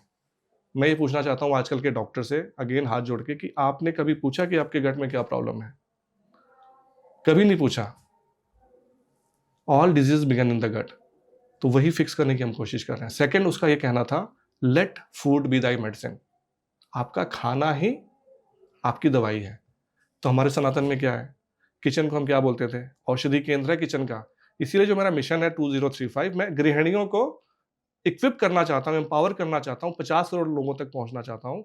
जो मैं चीज़ें भी बताने लगा हूँ, 5th स्टेप में बताऊंगा कि आप घर में बड़ा सिंपल बना सकते हैं। All it takes is 5 minutes, और वो चीज़ें अपने फूड में इंक्लूड करिए और आप ठीक हो सकते हैं। सो सेकेंड हो गया, let food be thy medicine. तो सेकंड में मैंने बताया मूवमेंट के में आधा घंटा वॉक करिए। अब वॉक में क्या होता है, आप जो कुछ भी हम सांस ले रहे हैं, खाना खा रहे हैं, कुछ टॉक्सिन्स बनते रहते हैं बॉडी में। तो लिम्फ नोड्स होते हैं, है ना, वहाँ पे बॉडी जाके टॉक्सिन डिपॉजिट करता है। ठीक है, अब हम वॉक करेंगे ना, एक्सरसाइज करेंगे, तो वो टॉक्सिन रिलीज हो जाता है। अभी हम क्या करें, इतनी सेडेंटरी लाइफस्टाइल हो गई है, लोग बोलने भी लग गए हैं कि sitting is the next smoking, कि आप बैठ रहे हैं तो स्मोकिंग से भी ज़्यादा खतरनाक है। तो वो टॉक्सिन निकालना बाहर ज़रूरी है। फिर चौथा आता है फास्टिंग। क्या है, हमारे सनातन में उपवास का कितना बड़ा महत्व है। फास्टिंग आपके माइक्रोबायोम को रिजुविनेट करता है। जो भी बदमाश लोग होंगे, जो भी बदमाश माइक्रोब्स होंगे, उनको अगर खाना कम मिलेगा ना, सबसे पहले वो मरेंगे। लेकिन जैसे ही खाना आप दोगे तो सबसे पहले भी वापस वही आएंगे। तो उसका एक तरीका होता है, मैं स्टार्ट कराता हूँ कि 12 घंटे का इंटरमिटेंट फास्टिंग, IF बोलते हैं, उससे स्टार्ट करिए, फिर 13 घंटे, 14 घंटे, ग्रेजुअली वीकली मैं बढ़ाता रहता हूँ। At the end of 7th week, 5th week, 8th week, जहां पे जो खड़ा है, और प्लीज मैं रिक्वेस्ट करूंगा कि डायरेक्टली फास्टिंग मत करिएगा, अपने मन से ना अपने करें। मन से मत करिएगा। एक तरीका है हर एक चीज का ना, there is a method behind this madness. Okay. तो वो फास्टिंग अगर आप धीरे धीरे करके 24 घंटे पे ले जाएंगे, तो एकादशी का व्रत हमारे संस्कार में है ना, आप एकादशी का व्रत रख लें, और साल में एक ही निर्जला एकादशी बोला जाता है कि अगर आप लोग करें तो बहुत अच्छा है। वो इसीलिए बोला गया था कि अगर आपने निर्जला एकादशी रख लिया, तो मैं आपको बोल रहा हूँ कि आपको कैंसर नहीं होगा। मैं बोल रहा हूँ, साल में एक बार एक बार निर्जला का बिल्कुल निर्जला रख लिया, और बाकी एकादशी निर्जला मतलब 24 घंटे आपको ना पानी ना ड्राई खाना। फास्टिंग, ड्राई फास्टिंग बोलते हैं उसको, कोई पानी भी नहीं। ऑटोफेजी नाम का एक फिनोमिना है, ऑटोफेजी, ऑटो मतलब अगेन फिर सेल्फ, फजी मतलब खाना, अपना शरीर अपने ही खराब सेल्स को खा लेता है। और लोगों को लगता है कि मैं फास्ट रहूंगी, और मैं सैकड़ों ऐसी महिलाओं को, पुरुषों को जानता हूं जो मेरे ग्रुप में जुड़े, तो कहते थे कि हम फास्टिंग तो 12 घंटे के बाद रख ही नहीं सकते, सर में दर्द होता है, ये होता है, वो होता है। मैंने उनको लेके चला धीरे धीरे स्टेप पकड़ा के। आज वो लोग एडवोकेट करती हैं कि फास्टिंग रखिए, क्योंकि इसने मेरी जिंदगी बदल दी। फास्टिंग में वो पावर है, क्योंकि सबसे पहले खराब वाले माइक्रोब्स को मारेगा वो। तो ऑटोफेजी के लिए नोबेल प्राइज भी मिला है, जापानीज साइंटिस्ट थे 2016 में, उनको इस चीज के लिए, Yes. इसके लिए नोबेल प्राइज नोबेल मिला हुआ है। तो ये हमारे संस्कार में नहीं था क्या, हमेशा से रहा है। इसीलिए हम भारतीय जो है स्वस्थ रहते थे, अगेन नेचर के साथ। 5th आता है फूड। तो फूड में जो आपने बोला कि हमारा फास्ट लाइफ हो गया, हम बाहर से खा रहे हैं, खाइए, मैं भी कहता हूँ खाता हूँ, लेकिन वो तब जब अपनी बीमारियों को एक बार साफ कर लीजिए, है ना। 5 जो चीजें हैं, फूड घर का बना हुआ सात्विक फूड, उसमें 4-5 चीजें मैं बड़ा स्ट्रिक्टली मना करता हूँ। प्रोसेस्ड फूड नहीं होना चाहिए, वीट नहीं होना चाहिए। बेली वीट नाम से एक बुक है, मेरे ख्याल से विलियम डेविस नाम के ऑथर हैं, बहुत फेमस बुक है। वीट को जो हाइब्रिडाइज करने का जो क्रेडिट है, एक साइंटिस्ट थे नॉर्मन बोरलॉग, उन्होंने वीट का इतना ज्यादा प्रोडक्शन बढ़ा दिया कि उसके लिए उनको नोबेल प्राइज भी मिला। लेकिन मरते टाइम पे उन्होंने यही बोला था कि ये मेरी जिंदगी की सबसे बड़ी भूल थी। क्यों? क्योंकि इससे बीमारियां फैलेंगी। तो आज की डेट में जो हमारे भारत में वीट मिल रहा है, मोस्टली हाइब्रिडाइज्ड है, उसमें ग्लूटन बहुत ज़्यादा है। और जो लोग ग्लूटन का प्रॉब्लम, सबसे ज़्यादा जिनको थायराइड के इश्यूज हैं, वो लोग बंद करके देखें और कमेंट करें कि क्या हुआ। तो वीट बंद करता हूँ, प्रोसेस्ड फूड बंद करता हूँ, एक डेयरी में बंद करता हूँ। डेयरी मतलब दूध प्रोडक्ट, दूध के कोई भी प्रोडक्ट्स, लेकिन वो देसी गाय वाला नहीं।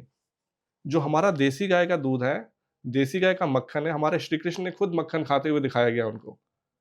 दही है, छाछ है, उसको मैं एडवोकेट करता हूँ, लेकिन वो फिर से एक मेथड है, पहले हमने रिमूव करना होता है। तो ऐसे डाइट घर में बने हुए, और 5वां डाइट का पार्ट बनाता हूँ। ये 5 चीजें हो गई। मैं कहता हूँ जब 5 चीजें जुड़ेंगी तभी मुक्का बनेगा, तभी आप बीमारियों को मुक्का मार सकोगे, उसके अलावा नहीं बना पाओगे। और इसके लिए बस वही 1 घंटे का प्रोटोकॉल बताता हूँ, 1 घंटे में आपको ये सब करना है। आपने जो 5 बातें बताई हैं, प्रोटोकॉल बताए हैं, इसमें खास तौर पर जो 5वीं बात है, उसको लेकर बहुत सारे लोग सोच सकते हैं कि Yes. मुझे ये खाना, परहेज जिसको हम कहते थे, बिल्कुल, बिल्कुल। ये खाना ये नहीं खाना। लेकिन बाकी की जो 4 स्टेप्स हैं, हाँ, हाँ। उसको तो जिंदगी में आसानी से हर कोई डाल सकता है कि मतलब आपको चलना है, पैदल चलना है, सही समय पर उठना है, फास्टिंग आप कर सकते हो। मतलब आप एकादशी का व्रत, या महीने में 2 बार आप व्रत रखें, या साल में 1 बार निर्जला आप रखते हैं, तो कितना फायदा हो सकता है। अब ये करके देखिए, इसको करें। अब खाने पीने में जो परहेज है, उसकी बहुत सारी बातें हैं जो बिसेन साहब अभी शुरुआत में भी कह चुके हैं कि आगे जब पूछा जाएगा तो बताऊंगा, आगे जब पूछा जाएगा। मैं यहाँ पर अभी कॉफी पी रहा था, तो कॉफी जो है अंशुल लेकर आए मेरे लिए। अंशुल खुद गर्म पानी पी रहे थे, अंशुल कैमरे पर हैं अभी, तो उन्होंने बोला कि क्या पानी गर्म पीना चाहिए, तो बोले जब पूछेंगे तब बताऊंगा। मुझे कॉफी में कहा कि ये कॉफी का पूरा उन्होंने एक्सप्लेन किया कि ब्लैक कॉफी मैं पीता हूँ, मैं बड़ा सोचता हूँ कि सेफ हूँ, मैं हर जगह ब्लैक कॉफ़ी पीता हूँ, और उसकी तादाद भी बढ़ती चली जाती है दिन ब दिन। चाय नहीं पी रहे हैं, शक्कर नहीं ले रहे हैं, तो आपको लगता है कि आप थोड़ा हेल्दी वाली चीज़ ले रहे हैं। लेकिन बिसेन साहब ने बताया कि नहीं, इससे भी प्रॉब्लम है। तो फिर लगने लगा कि क्या खाएं क्या पिएं। तो पहले थोड़ा सा ये जो परहेज है, और जीवन में आमतौर पर जिन्हें हम हेल्दी चीज़ें समझते हैं, उसका क्या करना है, वो भी थोड़ा सा आप मुझे एक्सप्लेन करें। जी, यही सबसे ज़्यादा क्रक्स है, और सबसे ज़्यादा सवाल इसी पे आता है। और यही मैं जो बोल रहा था कि हमें भारतीय जो रसोई है उसको औषधि कैसे बनाए, औषधि केंद्र बहुत सिंपल है, बहुत ही ज़्यादा सिंपल है। तो 5 चीज़ें मैंने वो बताई, ये फॉलो करिए, उसके बाद ही ये सब चीज़ें करनी है। फिर सात्विक खाना मैंने बता दिया, वो करिए। जो मेरा प्रोटोकॉल जो मैं फॉलो कराता हूँ कि भैया 8 वीक ये फॉलो कर लो, उसके बाद से आप फ्लेक्सिबल रहो, हफ्ते में 1-2 दिन खा सकते हो, मैं खुद खाता हूँ। और फ्लेक्सिबिलिटी के बिना ज़िंदगी का मज़ा भी नहीं है। तो अनलाइक अदर पीपल जो कहते हैं कि नहीं ये करना है, ये करना है, मैं बिल्कुल फ्लेक्सिबल रहा हूँ। तो सात्विक खाने की हमने बात कर दी। अब उसमें जो सबसे इम्पोर्टेंट पार्ट आता है, जो आप अंशुल भी बात कर रहे थे और उसकी हम बात करने अब स्टार्ट कर रहे हैं, ये मैं सबसे लास्ट में रखता हूँ कि लोग ना वो सुन के चले जाते हैं, वो फ़ायदा नहीं करता है। आशुतोष राणा जी ने बोला जो सूक्ष्म जीव हैं, वो हमारे ना जैसे हम बच्चे होते हैं ना छोटे, वैसे हैं वो। उनका जो लाइफ जो स्पैन है 20 मिनट से लेकर 2 घंटे तक हो सकता है। वो फास्ट चर्न आउट कर रहे हैं, वो आपस में घुल मिल के ना, जैसे मैं हड्जा कम्युनिटी की बात की थी, मसाई की बात की थी, जैसे मिल के रहते हैं, वैसे ये लोग मिल के रहते हैं।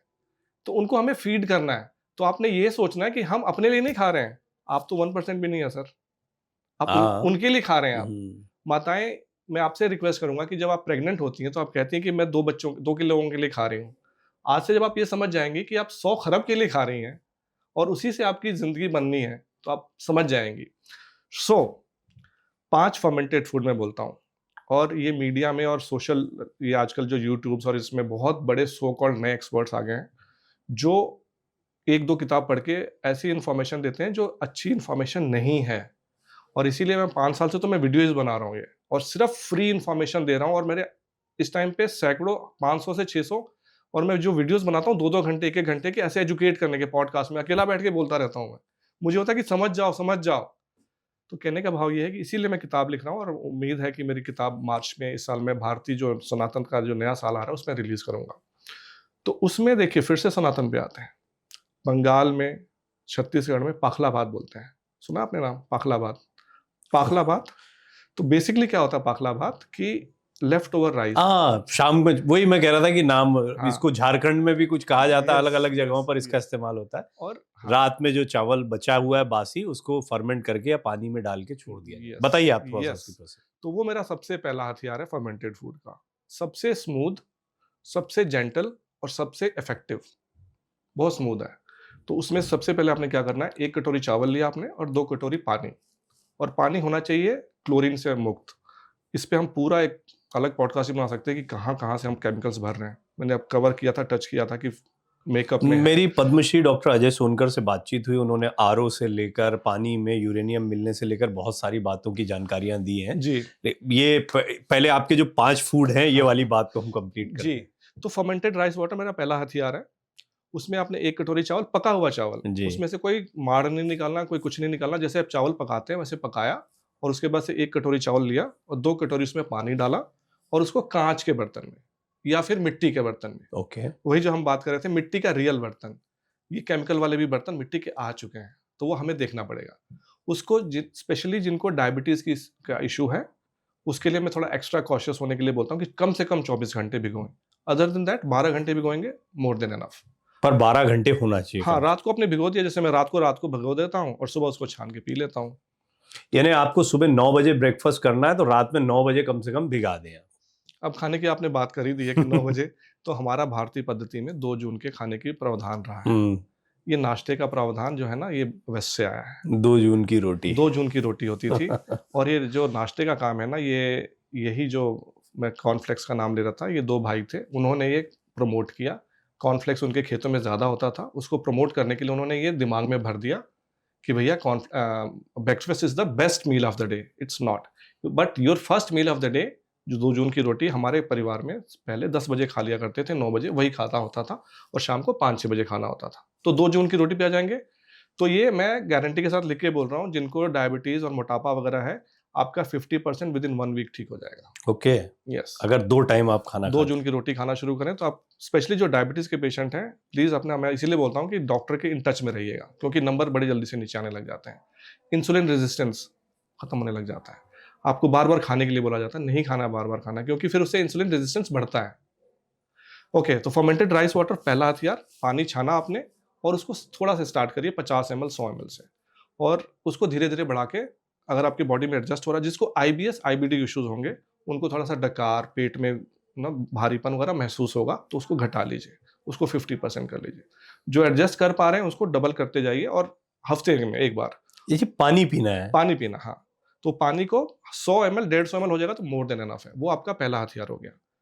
अब उसी टॉपिक पे जो चावल बचा हुआ था उसको उसी जो आप खाना खाएंगे उसके साथ बिना गर्म किए खा लीजिए। आजकल 90% लोगों को B12 की समस्या हो गई है, तो वो जो चावल होता है वो B12 को रिकवर करने में बहुत मदद करता है, लेकिन वो तब होगा जब आपका विटामिन डी लेवल ठीक होगा। और आज की डेट में इंडिया में 80% लोग भी विटामिन डी डेफिशिएंट हो चुके हैं, और उसका रीजन यही है कि हम धूप में नहीं जा रहे हैं। तो धूप में जाना है, अगर धूप में नहीं जा सकते तो फिर आपको प्रॉब्लम होगी, विटामिन डी कम होगा तो B12 कम होगा ही होगा। और विटामिन डी एक्चुअली विटामिन नहीं है, ये हार्मोन है। आपके शरीर में जितने बायोफिजिकल केमिकल रिएक्शंस हो रहे हैं उसमें 80% विटामिन डी का हाथ होता है, इसीलिए विटामिन डी खराब होगा तो आपके सारे नंबर हिलने शुरू हो जाते हैं। तो ये हो गया जी डॉक्टर साहब पहला, फर्मेंटेड राइस वाटर। दूसरा जो मैं इंट्रोड्यूस कराता हूं उसको बोलते हैं सावरक्राउट। सावरक्राउट का हमने अपने चैनल पे नामांतरण किया है, उसको हम बोलते हैं पत्ता अमृत। जी, पत्ता अमृत। तो पत्ता गोभी के वही सेम फंडा है, पत्ता गोभी को थोड़ा सा काट के उसको लैक्टोफर्मेंट बोला जाता है। तो सावरक्राउट बेसिकली जर्मनी का बहुत स्टेपल, जैसे हम लोग चटनी खाते हैं वैसे वो लोग सावरक्राउट खाते हैं। सैलेड और चटनी के बीच का आइटम हो गया। हाँ, तो उसमें बहुत सिंपल है। हम जो भी चीजें मैं बताऊंगा आप उसको 5 मिनट से ज्यादा आपको नहीं लगेगा। जी जी। आपने पत्ता गोभी काट लिया जी, उसके ऊपर नमक छिड़क के रख दिया, उसको 12 घंटे के लिए रख दें। तो बस ऐसे ही छोड़ दिया। हाँ, उसको 12 घंटे ऐसे ही बाहर किचन में अपने रख दिया, और 12 घंटे के बाद उसका जूस निचोड़ लेना है। और ये सब मेरे चैनल पे मैंने लॉन्ग फॉर्मेट में बना रखा है, ये सब मैं बहुत क्विकली बता रहा हूँ सो दैट कि आपके दर्शकों को फायदा हो सके। तो पानी, उसका जूस निचोड़ लिया, और उसको फिर से वो जो पत्ता गोभी था उसको शीशे के मर्तबान में या शीशे के जार में डाल दिया, और उसके पानी का जूस उस पर भर दिया। हमेशा याद रखिएगा जो आपका ऑर्गेनिक प्रोड्यूस, कुछ भी मैं आगे बात करूंगा, ऑर्गेनिक प्रोड्यूस मतलब सेब, संतरा, केला, या सब्जियों में कुछ भी गाजर हो गया, मूली हो गई, पत्ता गोभी हो गया, कुछ भी हो गया, हमेशा पानी से उसको ढके रहना चाहिए। जब शीशा आपका है, जो मर्तबान है, ग्लास जार है, यहाँ तक अगर ऑर्गेनिक प्रोड्यूस है तो उसके ऊपर पानी हमेशा होना चाहिए। तो उसकी सेफ्टी के लिए मैं क्या करता हूँ कि ऊपर एक थोड़ा सा वेट रख देता हूँ, कोई भार, वो नेचुरल होना चाहिए, या तो शीशे का कोई बर्तन हो या बाहर कोई भी पत्थर मिलता है मैं डाल देता हूँ। उससे क्या होता है कि वो सेफ रहता है, क्योंकि पानी के नीचे रहेगा तो एनएरोबिक इसको बोलते हैं प्रोसेस, मतलब ऑक्सीजन नहीं मिलना चाहिए। तो हमारे शरीर में जो भी ये हम खाएंगे तो एनएरोबिक चीज़ें खाएंगे तो उसमें हमारा फायदा उसमें होता है, मतलब उसमें पैथोजेनिक बैक्टीरिया नहीं आएंगे। ओके। तो फर्मेंटेड फूड से लोग डरते हैं कि सर इसमें तो इतने बैक्टीरिया आ जाते हैं तो कुछ खराब ना हो जाए। तो फिर यही मैं बोलता हूँ कि दुनिया का सबसे सेफेस्ट फूड फर्मेंटेड फूड है, क्योंकि वो जो अपने प्रोसेस बस इतना फॉलो कर लिया ना कि उसमें पानी में डूबा रहा, तो उसमें सबसे पहले क्या होता है, ऐसे बैक्टीरिया आते हैं जो सबसे पहले पैथोजेनिक बैक्टीरिया को मारते हैं। आपने नमक डालना उसमें, पत्ता गोभी वाला आपने बताया था, एक तो उसको रख दिया है, हाँ, नमक डाल के छोड़ दिया है काट के, सुबह जूस निकाला उसका, और पत्ता गोभी को जार में डाल लिया और वो जूस ऊपर से डाल दिया उसको, सो दैट कि पानी से भर गया वो। तो उसमें नमक था ना उसमें, तो उसमें यूजुअली जो जितना भी आप ले रहे हैं, अगर 100 ग्राम ले रहे हैं तो 2% नमक होना चाहिए। और नमक हमेशा, अभी आपने जो सोनकर जी की बात की, अनप्रोसेस्ड होना चाहिए, सॉल्ट, सेंधा नमक वाला टाइप, ये प्रोसेस सॉल्ट बिल्कुल नहीं। तो जितने भी अनप्रोसेस्ड चीजें वो हमने खाना है, तो अनप्रोसेस्ड सॉल्ट होना चाहिए। उसको आपने फिर, अब इस मौसम में, भारत में इस टाइम जैसे दिसंबर का मौसम है, दिसंबर का टाइम, तो कम से कम 6-7 दिन उसको बाहर किचन में अपने विंडो पे रख लीजिए, और उसको देखते रहिए। उसके ऊपर कुछ अगर पानी में नहीं डूबा है तो उसके ऊपर ना व्हाइट फंगस आने लग जाता है, और उसको आपने नहीं ट्रीट किया तो बाद में वो थोड़ा सा ब्लैक और ग्रीन और ब्लूइश सा हो जाएगा, वो खतरनाक है। ब्लू तक ठीक है, तो वो तभी आएगा जब अगर आपने पानी में नहीं डुबोया हुआ, तो पानी के अंदर वो रहेगा, वो सब सेफ रहेगा। तो अगेन मेरे चैनल पे जाके डिटेल में देखिए इस चीज को। ठीक है। तो उसको बोलते हैं पत्ता अमृत। इसको आपने खाना है चटनी जैसा, 1 हफ्ते के बाद खाना स्टार्ट कर सकते हैं। 1 हफ्ते तक उसको बस बाहर इस मौसम में, और जब गर्मी आएंगी मई, जून, अप्रैल, तो 3-4 दिन में, क्योंकि पहले ऐसे बैक्टीरिया आते हैं जो खराब वाले को मारेंगे, फिर दूसरा आएगा उसको पिच को तैयार करेगा। इट्स लाइक ना, पिच मैच खेलने से पहले आके कितना खाएं उसको, एक थोड़ा से स्टार्ट करना है। हमेशा मेरा एक नारा है, start slow and grow gradually. धीरे से स्टार्ट, जैसे मैंने पानी की भी बात की थी, fermented rice water, start 25-50 ml से करना है, क्योंकि excess of anything is bad. अति का भला न चुप, बोलते हैं ना, excess of anything is bad. अच्छाई भी ज्यादा हो जाए तो खराब हो जाती है। अभी हमारे पेट में, गट में अग्नि का प्रॉब्लम है। मैंने बताया था ना कि आयुर्वेद में बोला गया कि अग्नि सबसे ज़्यादा इंपॉर्टेंट है और माइक्रोबायोम रेगुलेट करता है, तो ये रेगुलेट कर रहा है। ये फर्मेंटेड फूड्स अग्नि को रेगुलेट करता है। तो जो आप उसमें अब सेकंड लेवल पे क्या होता है कि आपका वो वाले बैक्टीरिया आते हैं जो उसको पिच को तैयार कर देते हैं। फिर थर्ड लेवल पे बैक्टीरिया आते हैं जो असल में धुरंधर प्लेयर होते हैं। सचिन तेंदुलकर और कपिल देव जैसे धुरंधर अब आते हैं, इसलिए 7 दिन तक रखना है, उसको जल्दी नहीं खाना आपने, क्योंकि अच्छे वाले बैक्टीरिया का आना ज़रूरी है। याद है आपको मैंने बोला था कि ये लीकी गट हो जाता है, उसके पीछे म्यूकस लेयर होता है। तो इस स्टेज पे 6-7 डे पे एक बैक्टीरिया आता है एक्रीमेंशिया मुसिनिफिला। म्यूसिन अगेन म्यूकस, वो म्यूसन ही बनाता है, म्यूकस ही बनाता है वो। तो वो तब आएगा तो क्या होगा फिर कि म्यूकस लेयर बढ़ने लग जाएगा, और जितना म्यूकस लेयर बढ़ेगा आपका, ये साइंटिफिक रिसर्च है कि वो औरतें जो प्रेग्नेंट थी और जिनका म्यूकस लेयर ज़्यादा थिक था, उनके बच्चे ज़्यादा हेल्दी हुए। मेरे ग्रुप में एक थी जिनको आईवीएफ के थ्रू करना पड़ा था, मेरे से जब प्रेग्नेंट हो गई थी उसके बाद आई थी, उन्होंने बताया कि सर आपका मैं फॉलो किया, मैं इवन तो मैं आईवीएफ से थी, लेकिन मेरे बच्चे का ग्रोथ जब मैंने प्रोटोकॉल आपका फॉलो करना शुरू किया तो मेरे बच्चे का ग्रोथ सबसे 2 हफ्ते आगे था, जबकि कहते हैं आईवीएफ के बच्चे थोड़े पीछे चलते हैं। और उसके बाद से कहते हैं जो मेरे को कुछ प्रॉब्लम ऐसी थी, जो उनके घुटने में टक टक की आवाज आती थी, तो वही फिर से बात है ना कि हील करता है ऑप्टिमम लेवल पे। तो coming back to this again, एक्रीमेंशिया आएगा, वो म्यूकस लेयर बनाएगा, आपका हेल्थ होना शुरू हो जाएगा। तो दूसरा पत्तामृत हो गया। तीसरा मैं बोलता हूँ किमची। किमची जो है ये साउथ कोरियन डिश है। तो किमची में बेसिकली फिर से पत्ता गोभी होता है, लेकिन उसमें ज़्यादा चीज़ें होती हैं। मतलब उसमें गाजर भी होगा, उसमें मूली भी होगी, उसमें थोड़ा ना वो मिर्ची ज़्यादा खाते हैं, वो लाल मिर्ची, तो उसमें लाल मिर्ची ज़्यादा डालते हैं। तो वो थर्ड लेयर पे होगा। बनाना सेम वैसे ही है, आपने जूस निकाला उसका, बाकी छोटे छोटे पीस किए और उसको उसके वापस ग्लास जार में डाला और ऑर्गेनिक प्रोड्यूस डाला, और ऊपर से पानी से ये जूस अगर उसका निकला पत्ता गोभी का तो उससे ढकना है ज़रूर। और इसका भी सेम फंडा है 7 डेज का इस मौसम में, और गर्मियों में 4-5 दिन। और इतना टेस्टी होता है ये, जो मैंने बना के अपनी माताजी को पहली बार खिलाया तो कहती कि तुम इतने अच्छे इतने स्वादिष्ट कब से बनाने लग गए। मैंने कहा मैंने नहीं बनाया, ये माइक्रोबायोम का कमाल है। क्योंकि वो क्या करते हैं, अभी इसमें इसका प्रिंसिपल क्या है, ये मैं क्यों आपको फर्मेंटेड फूड बोल रहा हूँ। कांजी की जो Yes. कांजी हमारे यहाँ लोकप्रिय होती है, बहुत ही बढ़िया, वही है कांजी। कांजी Okay. हमारे सनातन में रहा है, पाखला भात रहा है, अचार रहा है, दही रहा है, छाछ रहा है। ये सब वो चीजें थी जो अच्छे बैक्टीरिया को बढ़ाती थी। पहला हो गया राइस फर्मेंटेड, दूसरा हो गया पत्ता अमृत, तीसरा हो गया कांजी किमची। किमची। सॉरी, वो कांजी किमची सेम है या अलग? किमची तो पत्ता गोभी से बन रहा है। पत्ता गोभी से बनेगा, ठीक है। कांजी से आपको जो चुकंदर हो गया, काली गाजर होगी, उसमें ये राई डाल के और अनप्रोसेस्ड सॉल्ट डाल के पानी के साथ आपने जब टेस्टी टेस्टी कहा ना तो मुझे वो कांजी याद आ गई। वो बहुत टेस्टी होता है और जी। सारी चीजें टेस्टी होती हैं। तो जो लोग ट्राई करते हैं ना, कहते हैं कि हमें तो पता नहीं था कि पानी के अंदर रह के ये चीजें इतनी क्रंची कैसे हो जाती हैं। तो मैं आपको बता रहा था प्रिंसिपल क्या है। प्रिंसिपल ये है कि जो हम खाना खा रहे हैं ना, मैंने बताया कि अब क्या होता है कि हमारे गट में अच्छे वाले माइक्रोब्स चले गए हैं। तो एक मैं बहुत फेमस मेरा कोट है, मैं बोलता हूँ, लोग कहते हैं, आपने सुना होगा, कहते हैं you are what you eat. मैं कहता हूँ no, you are not what you eat, you are what you can digest and assimilate. मतलब आप जो खा रहे हो उसमें से वो डाइजेस्ट होके एसिमिलेट, मतलब उसका जो नरिशमेंट है, न्यूट्रिशन है, वो बॉडी में आएगा तभी आप बनोगे ना। ओके। तो इट्स लाइक दिस कि आपके पास पैसे आ गए, आपने कहा कि मैं तो अब जाके बैंक में जमा कराऊंगा। आप गए बैंक में, आपने थैले भर कैश डाल के, कहते पैसा ले लियो भाई। वो कहते भाई आप कौन, कहाँ डालें, क्या करें, कहते हो डाल तो दिया।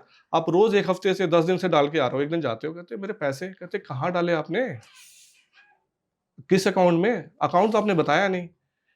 तो जो मैंने अभी बोला था कि सो कॉल्ड आजकल के जो एक्सपर्ट्स हैं कहते हैं कि भर भर के सैलेड खाओ, फ्रूट्स खाओ, इट्स लाइक कैश, प्रीबायोटिक है, ये खाना है प्रोबायोटिक का।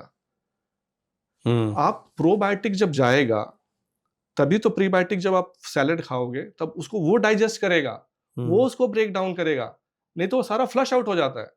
सुबह जो आपका शौच निकलता है ना, उसमें 50 to 70% डेड और लाइव बैक्टीरिया ही होते हैं। तो एक मेरे प्रोटोकॉल का ये भी एक नियम है कि सुबह अपना शौच जरूर देखें, और मैं एक चार्ट देता हूँ कि इस चार्ट पे आपका शौच किस लेवल पे है, उससे पता लग जाता है कि आपका क्या सेहत का क्या लेवल है। तो जो चीजें भी मैं बताता हूँ, घर में सब कुछ करना चाहिए आपको। तो अब ये जो फर्मेंटेड फूड क्या कर रहा है, उस फूड को डाइजेस्ट कर रहा है, उसको तोड़ रहा है। तो जो काम यहाँ पे गट ने करना था, वो क्योंकि आपके गट में माइक्रोब्स ही नहीं है, वो बाहर वो कर दे रहा है। तो it's called pre digested food. Okay. तो उसमें ऑलरेडी मिनरल्स और ये सब वाइटामिन्स वगैरह और विटामिन K2 बहुत इंपॉर्टेंट, जब मैं विटामिन डी की बात कर रहा था, ये सब बाहर ही वो कर देते हैं, इसलिए वो रेडली डाइजेस्टेबल हो जाता है। इससे क्या होता है कि आपके बॉडी में वो वापस, इसको बोलते हैं रीपॉपुलेट, पॉपुलेशन से उसको वापस आपने घर में बसाना शुरू किया। तो इट्स लाइक दिस कि आप बैंक जाके कह रहे हैं कि पहला मेरा सेविंग बैंक अकाउंट खोलो भाई, उसमें से अब जो प्रीबायोटिक आ रहा है, जो कैश आ रहा है, उसमें डाल रहे हैं। फिर आपने क्या किया, पहला था आपका saving bank, fermented rice water. फिर दूसरा आपने खोला, एक एफडी खोलो, मैंने अपने बच्चे का पढ़ाई कराना है, उसके लिए मैं पैसे जमा कर रहा हूँ, वो आपने क्या किया, पत्ता अमृत। पत्ता अमृत किया। फिर आपने कहा कि अब मैं अपना कार लेना चाहता हूँ, तो तीसरा अकाउंट खुला कि कार की सेविंग इसमें होगी, ये एफडी इसमें डालते रहो, आपने आरडी अकाउंट खुलवा दिया। तो ये फंडा है। 3 हो गए, किमची तक आ गए थे, किमची तक आ गए थे, फिर कांजी हो गया, कांजी हो गया, हमारा कर्ड हो गया, दही हो गया घर का, हाँ। छाछ हो गया। फिर मैं एक सबसे ज्यादा जो बोलता हूँ, जो धुरंधर का धुरंधर है, वो है कीफर, KEFIR, टर्किश वर्ड है। कीफर का मतलब ही होता है रिलैक्स।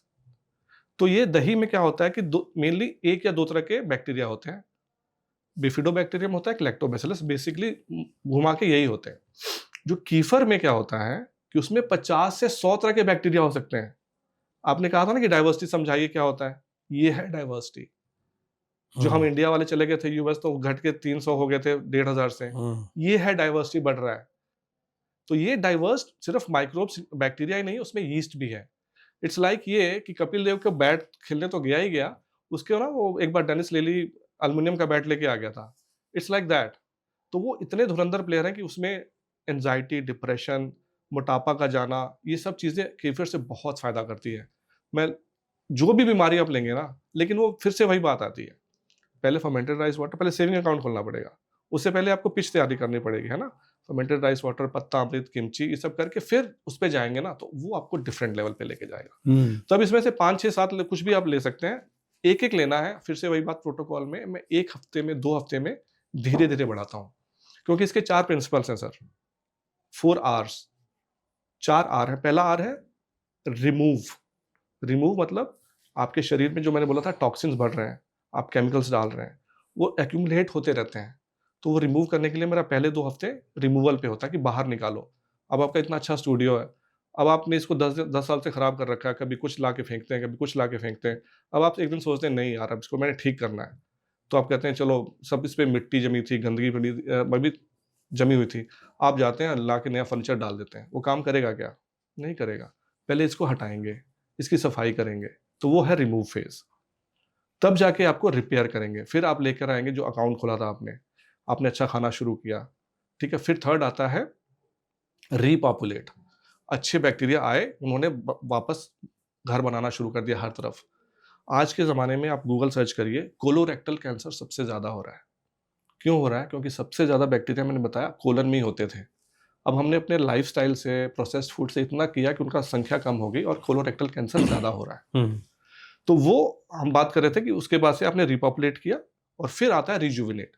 इस फेज में आता है जो हमने बात की थी फाइबर की, बोल रहे थे, जो सोकॉल्ड आजकल के नए डॉक्टर्स बताते हैं कि भर भर के खाओ सैलेड और उसमें फ्रूट्स वगैरह। अब इस टाइम पे आप खाएंगे ना, तो वो आपके लाइफ को रिजुविनेट बोलते हैं। रिजुविनेट मतलब एक लाइफ को इतना उमंग तरंग से भर देगा कि आप कहेंगे कि जिंदगी की खुशियां ये हैं। और मेरे कोर्स करने का जो सबसे साइड बेनिफिट जो होता है, लोगों को कहते हैं कि अब हम खुश रहने लग गए हैं। क्यों खुश रहने लग गए हैं? याद करिए मैंने क्या बोला था, सेरोटोनिन कैसे बनता है? गट में बनता है, वो माइक्रोब्स बनाते हैं, जिनको खाना मिलेगा तब बनाएंगे। तो वो अब इस फेज पे आके जब आपने प्रीबायोटिक देना शुरू किया, तब उन्होंने वो सेरोटोनिन बनाना शुरू किया, और आपका एंजाइटी, डिप्रेशन इस वे में अब इसमें एक और कंफ्यूजन रहता है लोगों को कि क्या हमें दिन भर यही चीजें खानी है, या एक आध बार खाने के बाद में फिर अपने दिनचर्या में जो भी खाते हैं वो खाते रहें, क्योंकि ये भी खा रहे हैं और बाकी जो खाते हैं वो भी खाते चले जा रहे हैं, तो क्या ये मैनेजेबल है? नहीं। तो फिर इसमें यही मैंने अभी बोला था कि पहले आपने जैसे घर में गंदगी भरी हुई है, पहले उस जब आप कर रहे हैं तो उसमें आप क्या करेंगे? अब घर में गृहिणियां पहले तो लगाती थी, अब तो खैर काम वाली लगाने लग गई हैं, कि पोछा लगाती थी तो हमें थप्पड़ पड़ जाता था कि माँ कहती थी कि पोछा लगाया तो बाहर निकल। अब वो पोछा आप रोज लगा रहे हो और बाहर से बच्चा बार बार लेके गंदगी लेके घुस रहा है, तो घर साफ रहेगा क्या? पहले एकदम साफ हो जाए, उसके बाद से कभी आ भी गया तो उसको साफ हो जाता है। तो पहले कहने का भाव ये है, जो 8वीं का प्रोटोकॉल है, मैं कहता हूँ प्लीज अपने अगर सेहत को ध्यान देना चाहते हैं तो 1 घंटा रोज और 8 हफ्ता डेडिकेट कर दो। किसी को 12 हफ्ते भी लग सकते हैं, और किसी को तो हमें पूरा दिन यही चीजें खानी है जो आपने बताई? नहीं, खाने में क्यों, खाने में ये तो साइड डिश है ना, ये तो ओके, खाना साइड डिश है ये तो। खाने में देखिए, सुबह जो बहुत सिंपल जो हमारा डाइट होना चाहिए, जो स्टार्टिंग में रिमूवल फेज में, सुबह उठ के शकरकंदी खाइए, उसको बॉयल करके, आलू को भी खा सकते हैं। वो उसमें क्या होता है, रेजिस्टेंट स्टार्च होते हैं, और उसको बॉयल करके आपने फ्रिज में रख के बाहर निकाला तो उसमें रेजिस्टेंट स्टार्च बढ़ जाता है। रेजिस्टेंट स्टार्च अच्छे बैक्टीरिया का फूड है। तो ब्रेकफास्ट में ये हो गया। लंच में सिंपल दाल चावल और ग्रीन सब्जी। नाइट में खिचड़ी मूंग दाल वाली। ये आपको पहले 2-3 हफ्ते में फॉलो करना होगा, सो दैट कि ये आपका ग्राउंड लेवल तैयार कर रहा है ना। पहले 2 हफ्ते में ऐसे होता है। फिर इसके बाद से फिर आपके फर्मेंटेड फूड वीक 3 और वीक 4 में आता है। तो खाना आपने नॉर्मली खाना है, ये तो साइड डिश है। जो फर्मेंटेड राइस वाटर था आपने सुबह पी लिया एज अ ड्रिंक। सबसे पहले जो अंशुल जी की बात थी, फिर बात रह जाएगी। आयुर्वेद में कहा गया सबसे उठ के आपने ल्यूक वार्म वाटर पीना है, गुनगुना पानी पीना है। आधा गिलास पीजिए, 1 गिलास पीजिए, जितना आपको लगता है, प्यास के हिसाब से पीजिए। प्लीज 1 लीटर 2 लीटर मत पीजिए। आपका शरीर खुद बता रहा है सब कुछ। शरीर की भाषा हमें सीखनी पड़ेगी। शरीर सब कुछ बताता है। तो सबसे पहले गुनगुना पानी पिया, उसके आधे घंटे के बाद ये जो फर्मेंटेड राइस वाटर वाला था ये बताया। इसमें मैं एक और एडिशन करता हूँ बाद में, लेयरिंग आने शुरू हो जाती है। उसमें चुटकी भर हल्दी पाउडर और चुटकी भर, उसे बिल्कुल 1/10 काली मिर्च फ्रेशली ग्राउंडेड, मतलब उसी टाइम उसको करके डाला है, और सेंधा नमक और थोड़ा सा नींबू। वो आपका पहला ड्रिंक हो गया, ये पहला चीज हो गया। फिर आपको जो बाकी चीजें बताई थी, किमची या सावरक्राउट, वो तीसरे चौथे हफ्ते में ऐड करेंगे लंच के साथ। लंच के साथ ही लेना है, डिनर में नहीं लेना, क्योंकि अगेन अग्नि बढ़ाएगा ये। तो लंच के साथ आपने पहले तीसरे हफ्ते में पत्तामृत किया, उसके 2-3 हफ्ते बाद अगर वो सूट कर गया तो 2-3 हफ्ते बाद आपने फिर ऐड किया किमची। किमची नहीं ऐड कर सकते, बहुत सिंपल एक चीज बताता हूं। जो भी सीजन में सब्जी आ रही है, इसको बोलते हैं लैक्टोफर्मेंट। उसको आपने गाजर मान लीजिए आ रहा है, तो उसको छोटे छोटे टुकड़ों में काटा और उसको सेम वही पानी में और नमक में डाल दिया, और इस मौसम में 7 दिन में वो तैयार हो जाएगा। अब इसका कॉम्बिनेशन आप कोई भी बना सकते हैं। मतलब मूली है, गाजर है, सेब है, आप सेब डाल के देखिएगा, खा के देखिएगा, कहेंगे सेब में इतना स्वाद कैसे आ गया। पानी में उसको भी ऐसे दबा के डाल दें। हाँ, पानी में, और ये सेंधा नमक के साथ। अब इन चीजों की ब्यूटी देखिए आप। अगर आपका इनऑर्गेनिक भी है, खराब भी है, केमिकल वाला भी है, इनमें इतनी पावर है, इसको केमिकल्स को अपने आप में समाहित कर लेते हैं, उसको डिस्ट्रॉय कर देते हैं। आपने गल्फ ऑफ मैक्सिको में एक बार सुना होगा कि बहुत ज्यादा तेल गिर गया था। इतना तेल गिरा था कि उनको लगता था कि 5 साल 10 साल लग जाएगा, मछलियां सारी मर रही थी उसमें। उन्होंने ऐसे बैक्टीरिया डाले कि उन्होंने 2 महीने में पूरा पानी एकदम साफ कर दिया। तो ये पावर है इनके। This is the power of microbiome. That is why I name my course the power of microbiome to transform your health. ये बदल देता है आपकी जिंदगी को। तो फिर से उस पे आते हैं। तो लैक्टोफर्मेंट में कोई भी चीज लेके, सेब भी लेके खा के देखिएगा और कमेंट करिएगा, मुझे बताइएगा। इतना ज्यादा क्रंची होता है ना वो, कि आपका स्वाद भी बढ़ जाता है, क्योंकि उसमें बताया मैंने मिनरल्स और ये सब चीजें भी आ जाती हैं। देखिए डॉक्टर साहब, पता क्या है, आज पूरा विश्व calorie rich mineral deficient diet पे चला गया है। Calorie rich mineral deficient. Yes, minerals तो है ही नहीं है। मिनरल्स खाने में नहीं बचा है। ये यूएन की रिपोर्ट है, जाके देख सकते हैं। जो फ्रूट्स में, वेजिटेबल्स में जितना भी न्यूट्रिशन होता था, वो 50% से लेके 90% तक कम हो चुका है पिछले 50 साल में। और उसका रीजन सिर्फ एक है। फिर से आते हैं उसी पे, सनातन। और इसीलिए मैं कहता हूं कि हमारे सर्वाइवल का, मैंने बोला था, रास्ता सिर्फ एक चीज से जाता है, हमारी भारतीय गौ माता से। और विद साइंस के साथ बताऊंगा मैं आपको। जो ये माइक्रोब्स हम अपने अंदर की बात कर रहे हैं, 90 ट्रिलियन, 100 ट्रिलियन, 100 खरब, गाय के गोबर में भी वही सेम फंडा है। गाय के गोबर में वही माइक्रोब्स हैं, मिट्टी वाले के लिए। और वो मिट्टी में जब जाके गाय का गोबर मिलता है, तो जो प्लांट लगाते हैं, उस प्लांट को जो नरिशमेंट देता है, वो माइक्रोब्स जो गाय के गोबर में है वो देता है। तो आपने गाय का गोबर हटा दिया, आपने खाद सिंथेटिक डालने लग गए, ऊपर से कीटनाशक डालने लग गए, तो न्यूट्रिशन कहाँ से बचेगा? आप देखेंगे डॉक्टर साहब कि नेचर में कोई भी जानवर, कुत्ते को देख लीजिए, हम लोग देखते हैं, गाय को देख लीजिए, वो सूंघ के ना वो चीज़ें हटा देता है, वो खाता नहीं कोई चीज़, उसको समझ में नहीं आता तो। और हम इतने बेवकूफ़ प्राणी हो चुके हैं कि वो केमिकल्स जो हमें मार रहे हैं, वो हम अपने आप ऑर्डर करके अपने जेब से दे के पे करके बुला रहे हैं।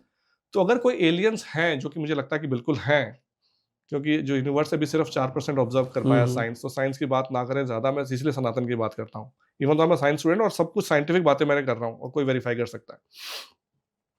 वो कीटनाशक जो अपने खेतों में हम डाल रहे हैं कि इससे कीड़ों को मारो, और उसी को खाना, जब वो उसको उसी को हार्वेस्ट करके अपने प्लेट में रख के खाते हैं। इतना बड़ा बेवकूफ़ इंसान कि जो जान छोटे-छोटे जीव मार रहा है, आपको क्या नहीं मार रहा है? आपके खाने में रोज़ केमिकल्स जा रहे हैं। स्लो पॉइजन है। Slow poisoning. अब इस पे आते हैं कि हमारे खाने में कहाँ-कहाँ से आ रहे हैं। तो एंटीबायोटिक की बात की थी हमने, लेकिन एंटीबायोटिक ये जान के आपको बहुत आश्चर्य होगा कि दवाई से ज़्यादा एनिमल प्रोडक्ट से आ रहे हैं। जो हम चिकन खा रहे हैं, जो हम दूध पी रहे हैं, अगेन मैं देसी गाय का दूध जो एथिकल तरीके से निकाला जाता है उसकी बात नहीं करता हूँ हमेशा। तो एंटीबायोटिक ज़्यादा हम उससे ले रहे हैं। ग्लाइफोसेट है, जो उसको मारने के लिए डाला जा रहा है। अब क्या हो रहा है, यूएस में क्या करते हैं वो ग्लाइफोसेट जो नॉन कार्सिनोजेनिक है, मतलब जिससे कैंसर होने की प्रोबेबिलिटी बहुत ज़्यादा है, वो खड़े गेहूं के फसल पे छिड़क देते हैं कि वो गिर जाए, वो गिर जाता है, उससे उसको उनका काम आसान हो जाता है। तो हम केमिकल से तो भर के खा रहे हैं। इसीलिए मेरा मिशन है chemical 2035, a chemical free world, so that our mother planet, हम माँ तो बोलते हैं मदर को, लेकिन उसमें जहर डाल रहे हैं। वो गाय का गोबर उसके लिए अमृत है, और जो कीटनाशक का काम गाय के मूत्र से होता था, और उससे खर्चा किसान का कुछ नहीं लगता था।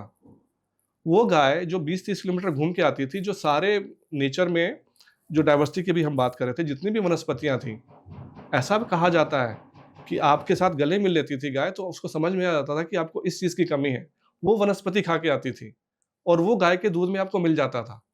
इसलिए हमारे भारतीय परिवेश में गाय का घर के बाहर होना मतलब आपकी फैमिली हेल्दी रहेगी, आपकी फैमिली अकाल और उसमें नहीं मरेगी। और उस गाय को हमने त्याग दिया और नंदी को त्याग दिया, तो हमारा रास्ता, मैं वही बोलता हूँ कि खाना जब तक ठीक नहीं होगा तब तक हम स्वस्थ नहीं रह सकते।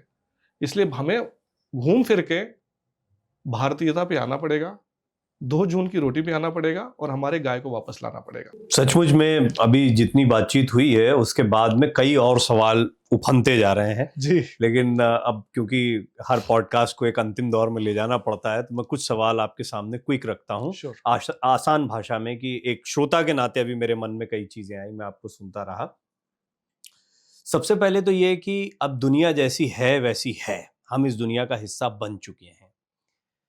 क्या हम ऐसा माने कि हम एक बहुत खराब दुनिया में जी रहे हैं? क्योंकि कई बार जब सुनते हैं एक मन में डर सा बैठ जाता है, फिर लगता है कि क्या करें, या फिर उसके बाद में इसका सबसे बुरा असर ये होता है कि आदमी कहता है ठीक है, जब ऐसा हो ही गया तो चलो अब उतरते हैं, जितना जीना होगा उतना जिएंगे। इस तरह का मनोभाव भी बन जाता है। मैं बहुत सारे लोगों से बात करता हूँ, पॉडकास्ट सुनते, कमेंट भी पढ़ता हूँ लोगों के, तो वो कहते हैं ठीक है भैया, सब बुरा है तो जैसा चल रहा है वैसे ही चलने देंगे।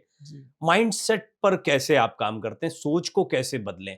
वो इच्छा शक्ति कैसे जागृत करें? विल पावर कैसे जागृत करें कि नहीं, तुम एक ऐसी जिंदगी जिसका तुम्हें अभी अनुभव नहीं है वो जी सकते हो अगर थोड़ा सा प्रयास कर लो? जी, बहुत ही डीप लेवल का सवाल है ये, और मेरे से भी लोग ये पूछते हैं।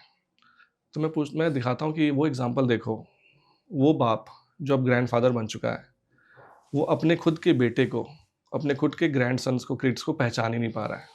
क्यों नहीं पहचान पा रहा है? क्योंकि उसको अल्जाइमर्स डिजीज़ हो गया है। Alzheimer's disease one of the cruellest disease. सब भूल जाते हैं। वो इंसान अपने बच्चे को शक्ल देके भी पहचान नहीं पा रहा है। घर से बाहर जा रहा है तो उसको घर कौन सा उसको नहीं पता है। अल्टीमेटली बेड रिडन हो जाता है और फिर वहीं पे दम तोड़ देता है। जो मैं कहता हूँ, जो गोल्डन ईयर्स जो हमारा बुढ़ापा का होना चाहिए, जब हमारे बुजुर्ग क्या बुढ़ापा एंजॉय नहीं करते थे क्या? करते थे। स्वस्थ होते थे, उनके दांत स्वस्थ होते थे, उनकी विजन तेज होता था। आज कैसे कम हो गया है? ये सब हमारे लाइफस्टाइल का प्रॉब्लम है। तो मैं उन लोगों को ये कहता हूँ कि आपको लग रहा है झटके से मर गए, फिर तो ठीक है भाई, लेकिन जो ये स्थिति आनी ही आनी है, ये आपको अल्जाइमर्स और पार्किंसन होना ही होना है, क्योंकि अल्जाइमर्स को ऑनसेट होने में और मैनिफेस्ट होने में आज की डेट में रिसर्च है कि 30 से 40 साल लग जाता है। भाव क्या है सर? कि जो आज 20 साल 30 साल का नौजवान कर रहा है अपने लाइफस्टाइल के साथ, उसका मैनिफेस्टेशन शायद 50 साल का जब हो, 60 साल का हो तब हो। और वो जो लास्ट के 10 साल जो क्रूएलेस्ट, जो लास्ट के 1-2 साल जो उसको जिएगा, जो बेड रिडन है, अपने परिवार को नहीं पहचान पा रहा, तो वो जिंदगी वो चाहते हो क्या आप? मेरा सवाल ये होता है। उसके लिए आपको करना क्या है? मैंने ऐसा क्या चीज बताया जो आप नहीं कर सकते हो? जो मैंने बोला था, अगर आप 1 घंटा नहीं दे सकते तो फिर यार यो आपकी लाइफ है। अगर आप अपने परिवार को प्यार करते हो, अगर आप अपने बच्चे को देखते हो, अपने माँ को देखते हो कि मैंने इनके लिए जीना है और सबसे पहले अपने लिए जीना है। चाणक्य ने क्या कहा था कि जो कुछ भी आप लूज़ करते हो, वापस रीगेन कर सकते हो। चाहे पैसा हो, बिज़नेस हो, रिलेशनशिप हो, कुछ भी हो।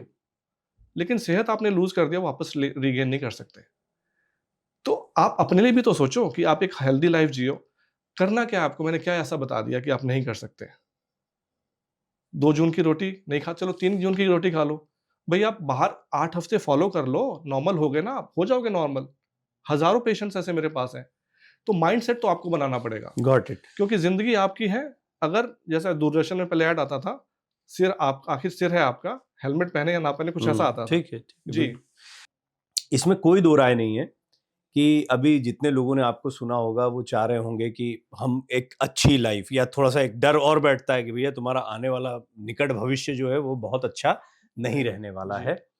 आप जब भी आपके पास कोई आता है तो आपने ये बता दिया, 5 आपके प्रोटोकॉल भी बता दिए, बट इमीडिएट जब भी आपको किसी को समझाना होता होगा तो आप ये देखते होंगे कि उसका मेंटल लेवल क्या है।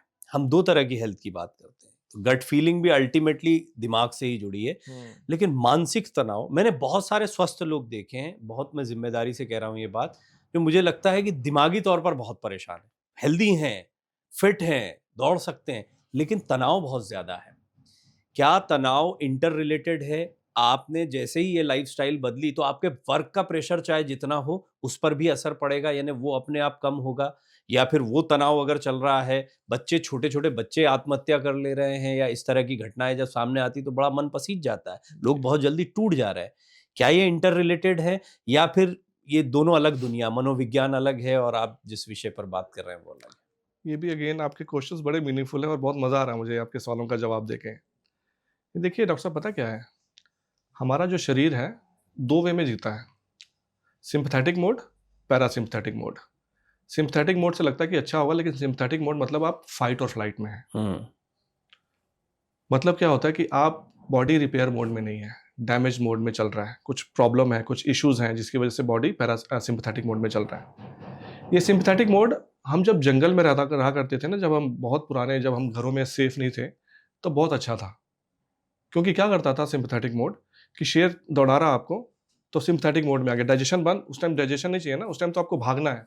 तो वही कॉर्टिसोल लेवल हाई करता था और इंसान को, अगर उसने लड़ना है तो बाजुओं में वो ताकत ग्लूकोज भरता था, अगर भागना है तो टांगों में। अगेन देखिए, बॉडी को पता है कि लड़ेगा तो यहाँ पे चाहिए, भागेगा तो यहाँ पे चाहिए। तो उस वे में सिम्पैथेटिक मोड में रहता था इंसान। अभी सिम्पैथेटिक मोड क्या हो गया सर? हमारी बीवी हो गई है, हमारे बॉस हो गए हैं, हमारे पीयर्स हो गए हैं, हमारे फ्रेंड्स हो गए हैं। हम स्ट्रेस में कॉन्स्टेंटली जी रहे हैं, हम मोबाइल फ़ोन पे रहते हैं, मैसेज आते ही हम उसको जवाब देना है हमने। तो हमने वो एक ना लूप बोलता हूँ मैं, आप लूप में फँस जाते हैं। अब लूप में क्या होता है यूजुअली कि वो आप डोपामाइन का वो किक भी वहीं से मिलता है फिर। बहुत बढ़िया, मैं बिल्कुल कनेक्ट कर पा रहा हूँ आपकी जी, इस बात से। तो अब वो डोपामाइन का किक भी वहीं से मिल रहा है। हुँ। तो मैं हमने सेरोटोनिन की तो बात की थी, बहुत विस्तृत सब्जेक्ट है, डोज़ बोलते हैं इसको, dopamine, oxytocin, serotonin and endorphin. तो 90% सेरोटोनिन भी गट में बनता है और 50% डोपामाइन भी गट में ही बनता है। तो अब आते हैं दूसरा लेवल पे, फिर इस पे कनेक्ट करेंगे हम। Parasympathetic mode. पैरासिम्पैथेटिक मोड होता है कि आप रेस्ट एंड डाइजेस्ट में हैं, आपके बॉडी रिपेयर मोड में है, ठीक है? तो ये जो आपने बातें बोली ना, इसीलिए मैंने सबसे पहले सनातन बोला था, आपको योग और ध्यान करना ही पड़ेगा। ओके। क्योंकि आप स्ट्रेस में रहेंगे, आप सिम्पैथेटिक मोड में रहेंगे, तो ये गट वाले बैक्टीरिया नहीं आएँगे, वो लेना पड़ेगा। तो आप जब पैरासिम्पैथेटिक में आना शुरू करते हैं, तो गट के बैक्टीरिया अपने आप रिलैक्स फ़ील करने शुरू करते हैं और जब आप खाते हैं, तभी मैंने बोला था, you are not what you eat. तो आपका खाना भी वहाँ से भी निकल जाता है, मैंने देखा है। इसको मैं बोलता हूँ मनोमय कोश। आपके मन में चीज़ें फँसी हुई हैं, आप उससे नहीं निकल पाएँगे तो आप नहीं हो पाएँगे ठीक, कभी भी नहीं हो पाएँगे ठीक। लेकिन इसका फ्लिप साइड भी है फिर।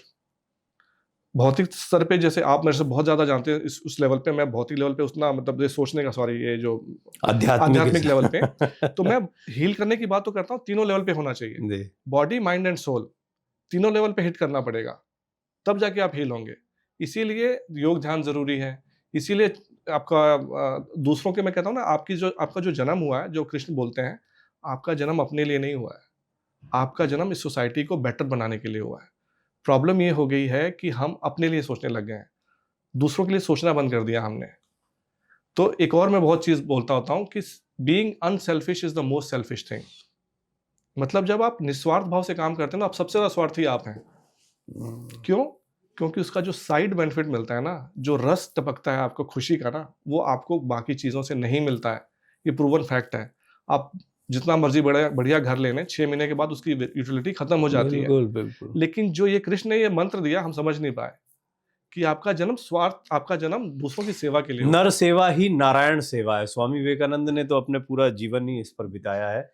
और ये बहुत ही शानदार चर्चा, और सच पूछे मेरे मन में बहुत सारे सवाल आते जा रहे हैं, मैं क्या क्या ना पूछ लूं तो आपसे। इसमें एक चीज़ मैं करके जी ना जी कनेक्ट कर दूं, जी। तो जो स्लीप हमने जो मिस कर देते हैं ना, जो आप कहते हैं ना कि time heals everything, time heals everything if you sleep properly. क्योंकि जो स्लीप का मैंने बोला, 10 बजे के बाद आप सोते हैं, 10 बजे से 5 बजे तक 7 घंटे, और 12 से 7 सोते हैं 7 घंटे, तो 10 बजे सोने वाले में आपको बेनिफिट डबल होता है। अब मैं उस पे डिटेल में नहीं जाऊँगा, मैंने इस पे भी कोर्स बनाया है। बेसिकली आपका रिपेयर जो होता है ना, ये पहले जो इसमें 4 फेजेज़ होते हैं स्लीप के। जो 3rd फेज़ होता है, उसमें आपके बॉडी का रिपेयर होता है, और जो 4th होता है, जिसको रैम बोलते हैं, रैपिड आई मूवमेंट, आप देखते हैं कोई सो रहा है तो आँखें ऐसे ज़ोर-ज़ोर से हिला रहा होता है, उसमें रिपेयर होता है, उसमें बॉडी पैरालिसिस में डालता है और आपके सारे इमोशंस रन करता है। तो जो आपकी सुइयाँ चुभती हैं कि मेरे बॉस ने ये बोला था, मेरा रिलेशनशिप टूट गया था, मेरे को मेरे दोस्त ने चाकू भोंक दिया था, मेरे को धोखा दिया था, वो जो रिपेयर होता है डॉक्टर साहब, वो इस 4th फेज़ में होता है, जो रैम बोलते हैं। और ये एक रीज़न है कि जो हम स्लीप को इग्नोर कर रहे हैं, कि हम हील नहीं हो पाते हैं इमोशनली।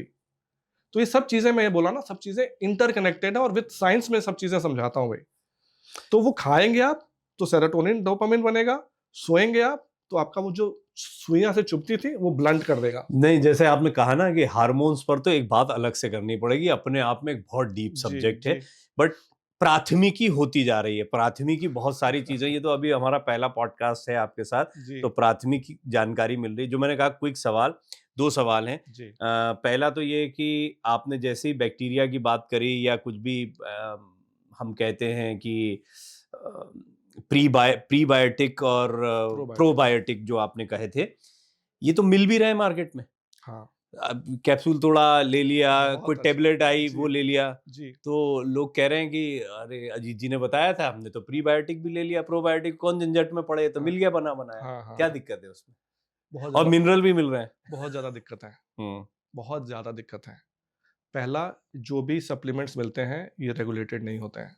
दवाइयाँ रेगुलेटेड होती हैं, आपको कन्फर्म करना पड़ता है कि ये चीज़ें हैं। उसमें आपने बस लिख दिया, उसका कोई चेकिंग नहीं होता। यूएस में लोग अब क्या करते हैं कि जो सप्लीमेंट मिल रहे हैं, वो थर्ड पार्टी से ऑथराइज़ कराते हैं। फिर भी कोई ऑथेंटिक अगर किसी मैं उससे लिया जाए। देखिए, मैं एक चीज़ बोलता हूँ डॉक्टर साहब, if you have a good family farmer, you don't need a family doctor. बहुत बढ़िया है, प्रॉब्लम बहुत अच्छा है ये है ना? कोट आपका। प्रॉब्लम क्या है डॉक्टर साहब, कि हम उस किसान को ना ₹50 लीटर के दूध को हम ₹80 लीटर नहीं देंगे। लेकिन हम मार्केट में जाएँगे ना, तो पिज़्ज़ा ₹600-700 का ले लेंगे। Very true. जो उस पे हम बात नहीं करेंगे, उससे हम नेगोशिएट नहीं करेंगे। लेकिन जो आपकी बीमारी को दूर कर सकती है चीज़, उस पे नहीं जाएँगे। तो मेरे ग्रुप में ऐसे लोग हैं डॉक्टर साहब, जो बॉम्बे में रहते हैं, जो शहर से 10-20 किलोमीटर दूर उन्होंने एक किसान रखा, उससे गाय कहा कि हमारी गाय तू रखेगा भाई, हम सब कुछ देंगे, हमें दूध चाहिए बस। तो बात यही है, बस इतनी सी बात है। जो सप्लीमेंट्स की बात है, वो ऑथेंटिक 90% नहीं होते। मेरा रिसर्च है, जाके देख लीजिए, आप लोग सर्च कर लीजिए। उसमें जो लिखा भी होता है ना, उसमें भी 90% नहीं होता है। इसी तरह जो प्रोटीन ले रहे हैं जिम जाने वाले ओह लोग। हो! बहुत खतरनाक है। प्लीज़, व्हे प्रोटीन आपका लिवर डैमेज करने में बहुत बड़ा हाथ प्ले करता है। ओके। आप फिर से वही बात, सत्तू पे आइए ना, भारतीयता पे आइए। सत्तू का ड्रिंक पीजिए, उससे बढ़िया प्रोटीन क्या है? जो हमारा भात दाल है, चावल और दाल है, पूरे जितने भी एसेंशियल अमीनो एसिड्स हैं, उसको पूरा कंप्लीट करता है। We are not protein deficient people right now, we are fibre deficient people. आप फाइबर को लेना शुरू करें और नॉर्मल भारतीय खाना खाना शुरू कर देंगे, तो आपको कोई प्रोटीन की प्रॉब्लम नहीं है। फाइबर भी मिलता है मार्केट में। तो यही तो मैं कह रहा हूं, जितनी सलाहें आप देते हैं उसको भी बाजार ने पकड़ लिया, और हेल्थ के नाम पर एक पूरा मार्केट क्रिएट हुआ है इसका। जी, थोड़ा बहुत फायदा है या बिल्कुल ही आप ऐसा मानते हैं कि ये बिल्कुल ही किसी काम का थोड़ा नहीं? बहुत फायदा तो करेगा ना, तभी लोग लेंगे ना। देखिए, हम्म। जो मैं आपको बताया, जो आपने गाजर लिया, उसको काट के डाल दिया, आपने ये क्या बोलते हैं, प्याज लिया, हम्म। प्याज का उसमें आपने डाला, प्याज में जो प्रीबायोटिक सबसे ब्यूटीफुल है, वो इसको बोलते हैं इन्युलिन। वो आपको मार्केट वाले से नहीं मिलेगा, क्योंकि ये तो घर में आपको क्या, मुझे को समझाइए आप। मैं पूछता हूँ कि आपने प्याज काटा, उसको ग्लास में डाल दिया और उसमें नमक डाल दिया, और उसको 2-3 दिन के बाद खाने लग गए। जो मार्केट से लेकर आए हैं ना, उससे 1000 गुना ज़्यादा एफिशिएंट है ये, 1000 गुना ज़्यादा एफिकेसी है, और सस्ता का सस्ता है, और ऑथेंटिक है। और उसमें वेरी ट्रू। जो है ना, उसमें कुछ और भी चीज़ डाल देंगे, जिसकी वजह से आपको गट में प्रॉब्लम भी हो सकती है, और होती है।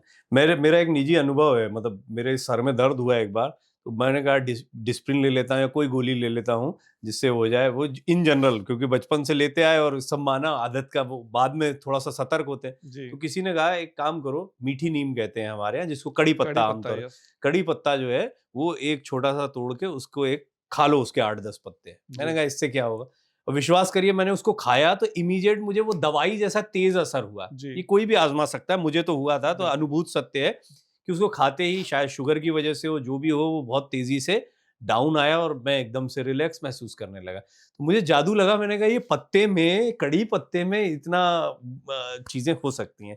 तो निश्चित ही आप जो कह रहे हैं उनको आजमाया जा सकता है, नुकसान कोई नहीं है।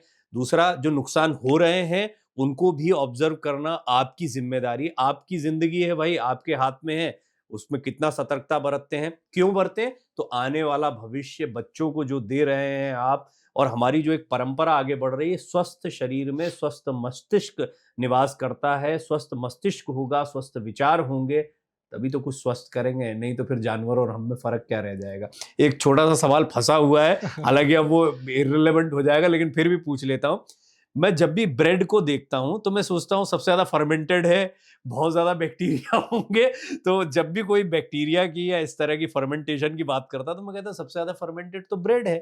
जी, बिल्कुल सही है, लेकिन उसपे प्रिजर्वेटिव्स डालते हैं, उसमें एम्ल्सिफायर्स डालते हैं, और सारी ब्रेड नहीं फर्मेंटेड अच्छी होती। अब फर्मेंटेड में देखिए, आपने सवाल पूछा है, तो फर्मेंटेड में मुझे लगता, लोग कहते हैं कि ये फर्मेंटेड में तो बियर भी है, फर्मेंटेड में तो वाइन भी है। हाँ, है, लेकिन उसमें वाइन में सल्फाइड्स पड़े होते हैं, बियर में और केमिकल्स पड़े होते हैं। आप जो फर्मेंटेड जो चीज़ है ना, जो घर में आपने बनाया है, उसकी वैल्यू है, क्योंकि उसमें आपने कुछ केमिकल नहीं डाला। आपने अब वाइन को कहते हैं कि अच्छा है, एक तो फर्मेंटेड है, ऊपर से रेसवेट्रॉल नाम का एक कंपाउंड होता है, जो नोन है कि हार्ट प्रॉब्लम दूर करता है।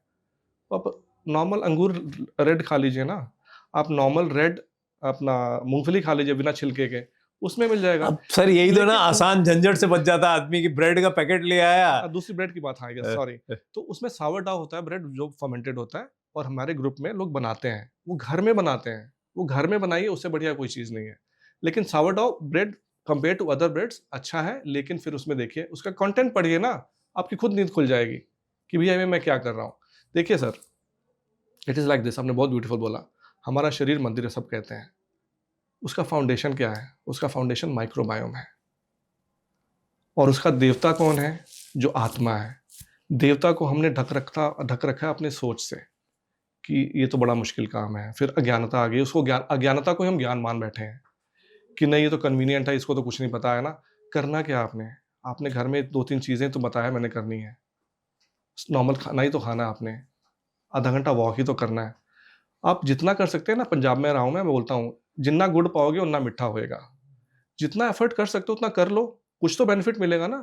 बजाय आप कहो कि मैं अल्जाइमर्स में मरने के लिए तैयार हूँ, नहीं हो ना भाई, करके देखो भाई, देखो करके देखो। अल्टीमेटली जब आपको थोड़ा सा इंकरेजमेंट तब मिलता है जब आपकी लाइफ में कुछ होने लगता है अच्छा, यानी एक तरीके से आपको कुछ पुरस्कार मिलता है ना, वो पुरस्कार आप खुद दे सकते हो अपने आप को। ब्यूटीफुल। और उसके लिए बहुत ज़रूरी है कि थोड़ा सा त्याग करना पड़ेगा, मेहनत करनी पड़ती है, हर कंपटीशन में आगे निकलना पड़ता है, करते ही हैं। कंपटीशन में तो वैसे भी दौड़ रहे हो, इससे आगे निकलना, उससे आगे निकलना है, इससे ज़्यादा कमाना है, उससे ज़्यादा कमाना है। तो एक कंपटीशन अपने लिए, अपने शरीर के लिए भी करो। क्या शानदार बातचीत रही है अजीत जी। धन्यवाद। मैं उम्मीद करता हूं कि और बातचीत करें, क्योंकि विषय बहुत सारे हो गए हैं। जी जी। और मैं तो संपर्क में रहूंगा, लेकिन मैं चाहता हूं कि वो दर्शक जो आपके संपर्क में हैं या इस पॉडकास्ट के माध्यम से आए, उन्हें भी ये नॉलेज मिलता रहे।